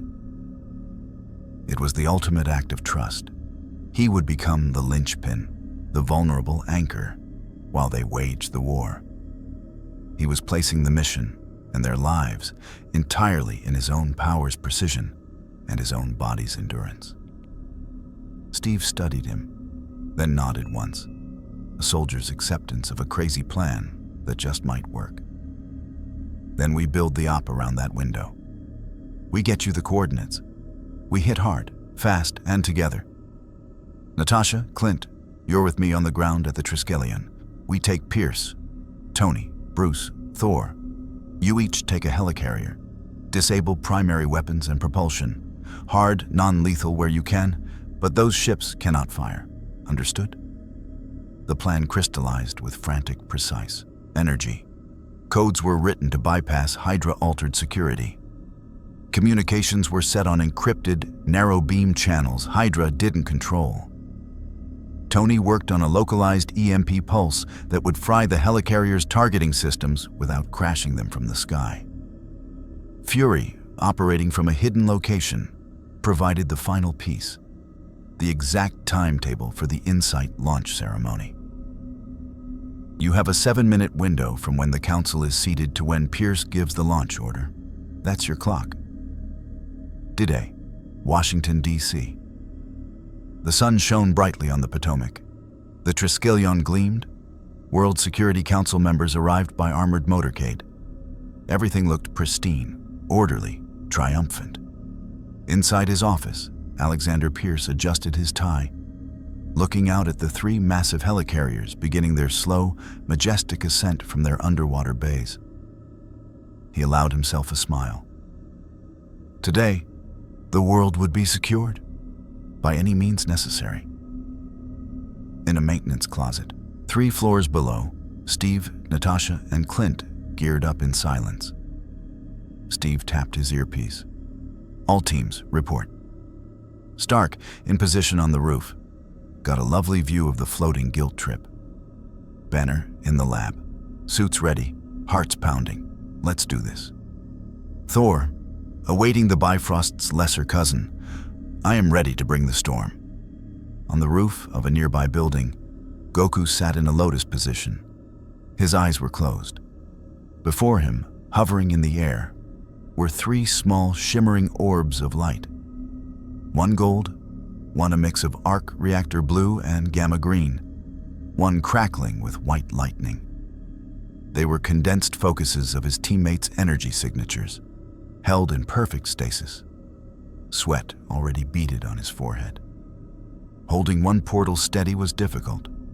Holding the conceptual framework for 3 simultaneously was like trying to mentally juggle planets. Goku! Steve's voice came through his own earpiece. We're going in. On my mark. Inside the Triskelion, Steve kicked open the door to Pierce's secure anteroom. Hydra guards, disguised as Strike, reacted instantly. The fight was brutal, close quarters, and mercifully quick. Natasha disabled security feeds. Clint provided overwatch, his arrows finding non-lethal points with chilling accuracy. Pierce heard the commotion and turned from the window, his smile gone. He didn't reach for a gun. He tapped a console. Insight Control, this is Pierce. Launch authorization Alpha Omega 0. Execute targeting protocol, now. On the first helicarrier, Tony's HUD flared with warnings. "He just jumped the clock. JARVIS, they're powering weapons." "Goku, now!" Steve yelled. On the roof, Goku's eyes snapped open. They glowed with power. With a grunt of immense strain, he thrust his hands forward. The air in front of Tony didn't tear. It unfolded. A tunnel of warped light and howling vacuum opened, a perfect circle showing the interior of the helicarrier's main gun battery. Tony rocketed through without hesitation. In the lab, a second portal swirled to life. Bruce, already encased in the specialized Veronica Hulkbuster suit Tony had designed for orbital combat, took a deep breath and leapt. On the tower's landing pad, Thor saw the third portal crackle with invited lightning. He grinned, spun Mjolnir, and flew into the maelstrom. 3 Avengers instantaneously deployed across miles of sky. Goku shuddered, the veins standing out on his neck and arms. He wasn't just holding the portals open, he was maintaining them, a continuous flow of ki bridging the spatial gaps, feeling the strain of each traveler's passage. It was a titanic expenditure of focus and power. Aboard Helicarrier 1, Tony found himself in a chaos of Hydra technicians. "Party crashers are here." He unleashed repulsor blasts at control consoles, JARVIS, hacking furiously into the core targeting system. On Carrier 2, the Hulkbuster suit landed with a deafening crash. Bruce's voice, amplified and grim, echoed, "Sorry about the mess." He began tearing power conduits from the walls, the ship lurching as its primary engine sputtered. Carrier 3 was met with a god. Thor didn't bother with machinery. He flew straight for the giant repulsor engines, Mjolnir glowing. "For Asgard!" He brought the hammer down on the central housing, and lightning cascaded through the system, frying circuits and causing the massive turbofans to seize with a shriek of metal. Back in Pierce's office, the man stared at the status monitors flashing red. One by one, the helicarrier's weapon systems went offline. Propulsion failed. They weren't falling, but they were dead in the air, massive monuments to a failed coup. "No," Pierce whispered. The door exploded inward. Steve Rogers stood there, shield ready, Natasha and Clint flanking him. "It's over, Pierce." Pierce looked at them, then at the monitors, and his face settled into a mask of resigned fury. He slowly raised his hands. "You think you've won? You've just proven why insight was necessary. The world is too dangerous, too chaotic. It needs a guiding hand." "Not yours," Steve said, advancing. On the roof, Goku was at his limit. The 3 energy orbs were flickering wildly. Holding the portals had drained him more than any battle. With a final, gasping effort, he snapped the connections shut. The portals vanished. Tony, Bruce, and Thor were on their own. But the job was done. As strike forces moved to arrest Pierce, he gave one last, venomous smile to Steve. "You've saved a world that will never stop fearing what it doesn't understand, especially him. You know that, don't you?" Steve didn't answer. He looked out the window towards the distant building where he knew Goku was recovering. Pierce was right about the fear, but he was wrong about everything else. The battle was won. The conspiracy was exposed. S.H.I.E.L.D. would lie in ruins, to be rebuilt from the ashes.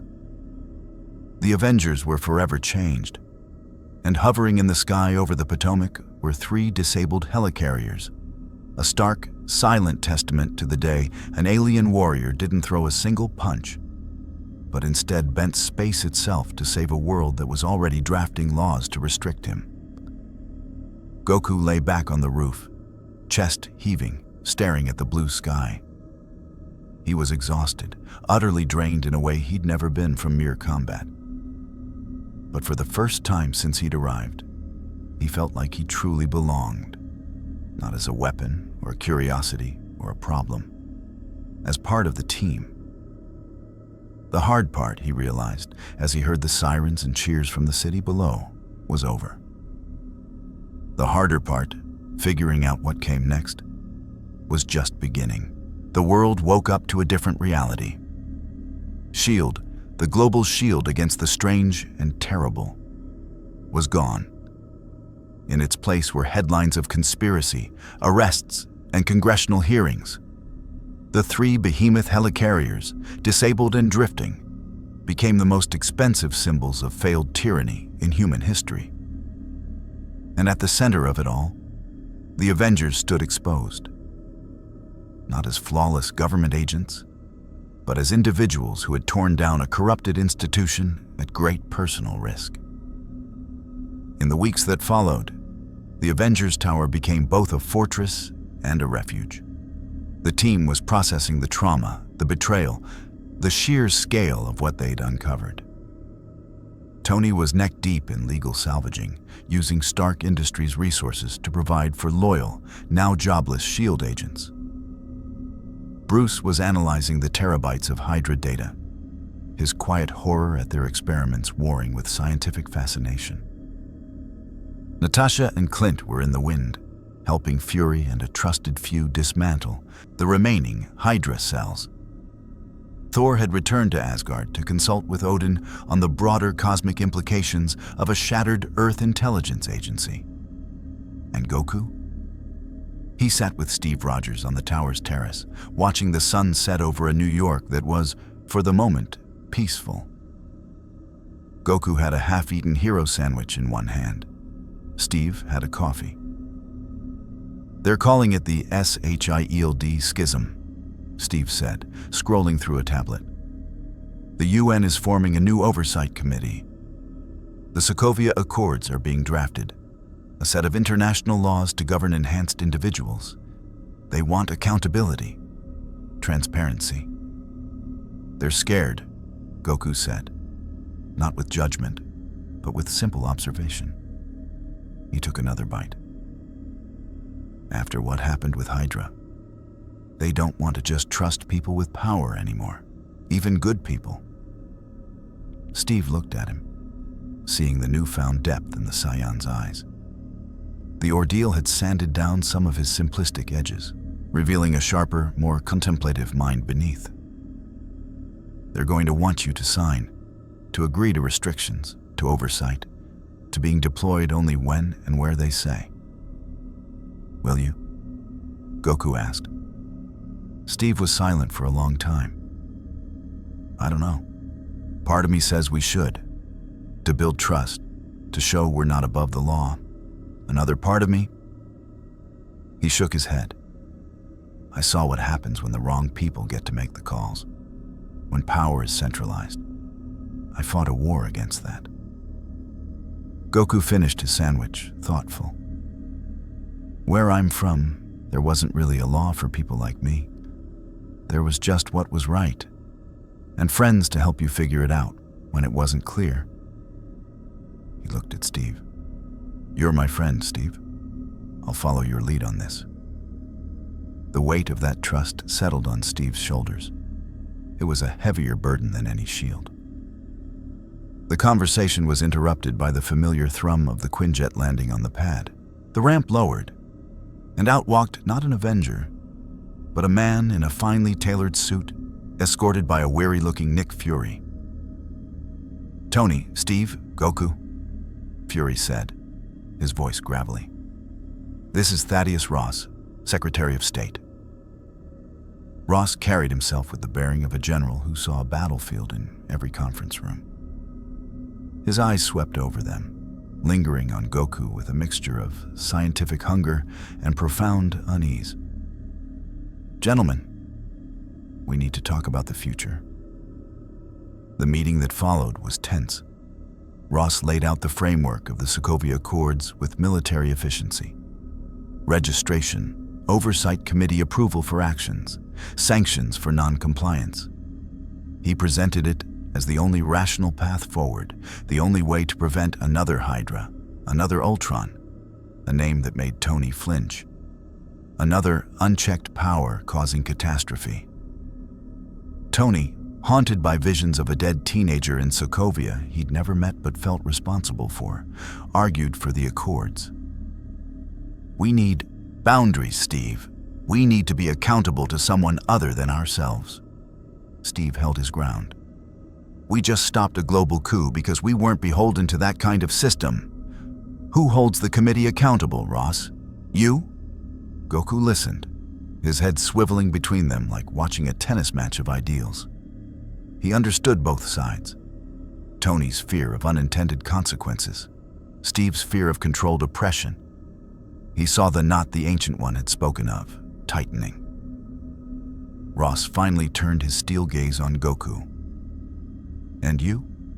You are the single greatest variable, an extraterrestrial with power we cannot quantify, operating on our world with no legal status, no oversight, and a demonstrated capacity for catastrophic collateral damage."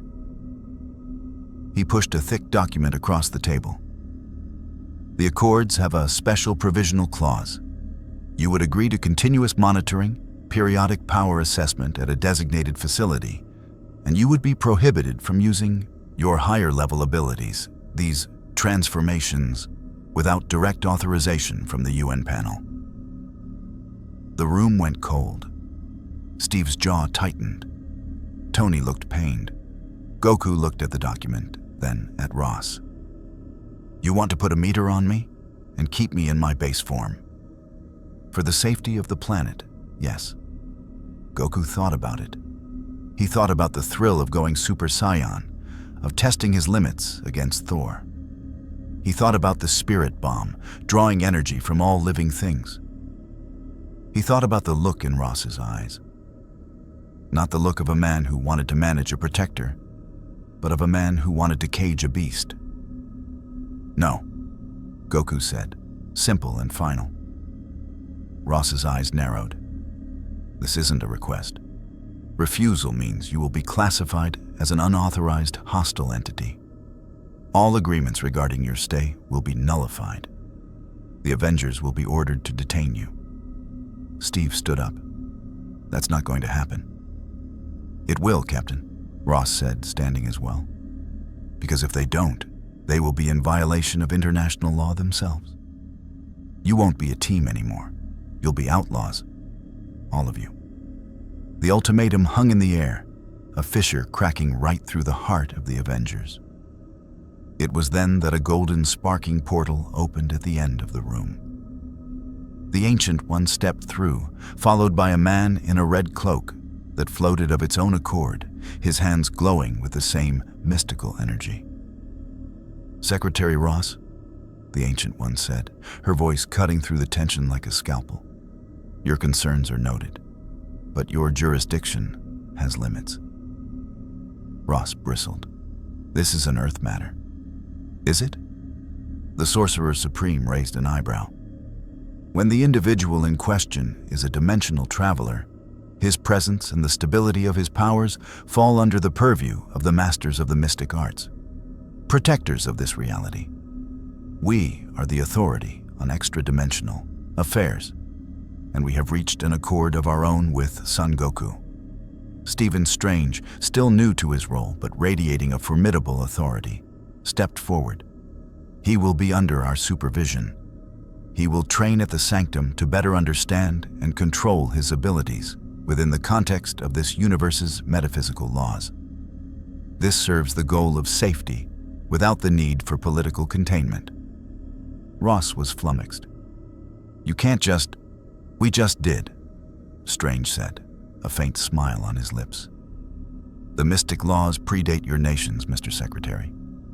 We are informing you as a courtesy." It was a checkmate, delivered from a board Ross didn't even know existed. Fury hid a smile behind his hand. Tony looked massively relieved. Steve gave a small, grateful nod to the Ancient One. Goku looked at the sorcerers, then at Ross's furious face, then at his friends. A path forward, one that didn't force them to choose, one that let him stay, learn, and grow without a cage. "I accept," Goku said. With a frustrated snarl, Ross gathered his papers. This isn't over. He stormed out. In the quiet that followed, the Ancient One approached Goku. The training will not be easy. It is not about increasing your power, but about understanding its echo in this reality. About learning control on a level you have never contemplated. Goku grinned, the old joyful excitement returning. A new kind of training? That sounds great. Epilogue. 2 months later. The Avengers were changed. The world knew their faces, their flaws, their arguments. They were no longer mythical. They were human and otherwise. Tony and Steve had reached a tense, respectful truce, agreeing to operate independently but cooperatively. A loose coalition rather than a formal team. The Accords were ratified, but with significant amendments and loopholes. A messy political compromise that satisfied no one completely. Goku split his time between the tower and the sanctum. In the sanctum's courtyard, he wasn't learning to punch harder. He was learning to feel the vibrational frequency of this universe, to make his ki harmonize with it instead of simply overwhelming it. He practiced holding a single grain of sand in a telekinetic grip for hours, a lesson in infinite precision. Strange was a stern, brilliant teacher, and Goku, to his own surprise, found he loved the mental challenge. He also found a new sparring partner, not Thor, who was busy on Asgard, but a man who showed up one day at the tower's door, battered, weary, and holding a broken helmet with wings. Sam Wilson, Steve's new partner, introduced him. Goku, this is Bucky Barnes. The Winter Soldier's eyes were haunted, but clear. He'd heard about the alien who believed in redemption. He wanted to test his new fragile self against someone who wouldn't judge the old one. Their spars were silent, intense affairs of pure technique, Goku holding back to a fraction of his speed and strength, meeting Bucky's devastatingly efficient style, blow for blow. It was healing for them both. One evening, Goku stood with Steve on the terrace again. The city lights sparkled below. "You changed everything, you know," Steve said quietly. "Hydra's rise, S.H.I.E.L.D's fall, the Accords. It was all already there. A powder keg. But you were the spark. You forced us to see the truth, to choose sides, to be better than we were." Goku watched a news helicopter buzz by, its spotlight painting the towers. "I didn't mean to cause so much trouble." "The best things usually do," Steve said with a smile. He clapped Goku on the shoulder. "You staying?" Goku thought of Whis, of Beerus, of Chi-Chi and Gohan. He missed them with a deep, constant ache. But this world had problems he could help with. Friends who needed him. A whole new way to grow stronger, not just in muscle, but in spirit. "Yeah," he said, his voice sure. "I'm staying. For now, this world. It's got its own kind of fight, and I want to be here for it." He looked up at the stars, not as a way home, but as a reminder of the infinite possibilities. The multiverse was vast, but here, in this messy, complicated, beautiful corner of it, Son Goku had found a new place to protect. And he was just getting started. The arrival of Son Goku in the Marvel Universe did not simply add a powerful new hero to the roster. It acted as a cosmic catalyst, exposing fatal flaws and forcing existential choices. His pure-hearted, overwhelming power shattered the comfortable lies, revealing Hydra's rot within S.H.I.E.L.D. and forcing the Avengers to operate outside a broken system. His presence accelerated Tony Stark's drive for ultimate security, and Steve Rogers' distrust of centralized control, planting the seeds of the Civil War to come. Yet, he also embodied a third path. Power tempered by endless growth and guided by a simple, unwavering moral core. By allying with the mystic arts, he found a place outside the political quagmire. a sanctuary where his strength could be understood, not just feared. The Marvel Universe was forever changed, not because he solved all its problems, but because his very existence demanded it grow up. It was no longer a world just of heroes and villains, but of gods, sorcerers, and Saiyans, where the definition of protector had been irrevocably expanded. The balance of power had shifted, and in the silent spaces between dimensions, ancient beings took note. The game had new players, and the rules were being rewritten.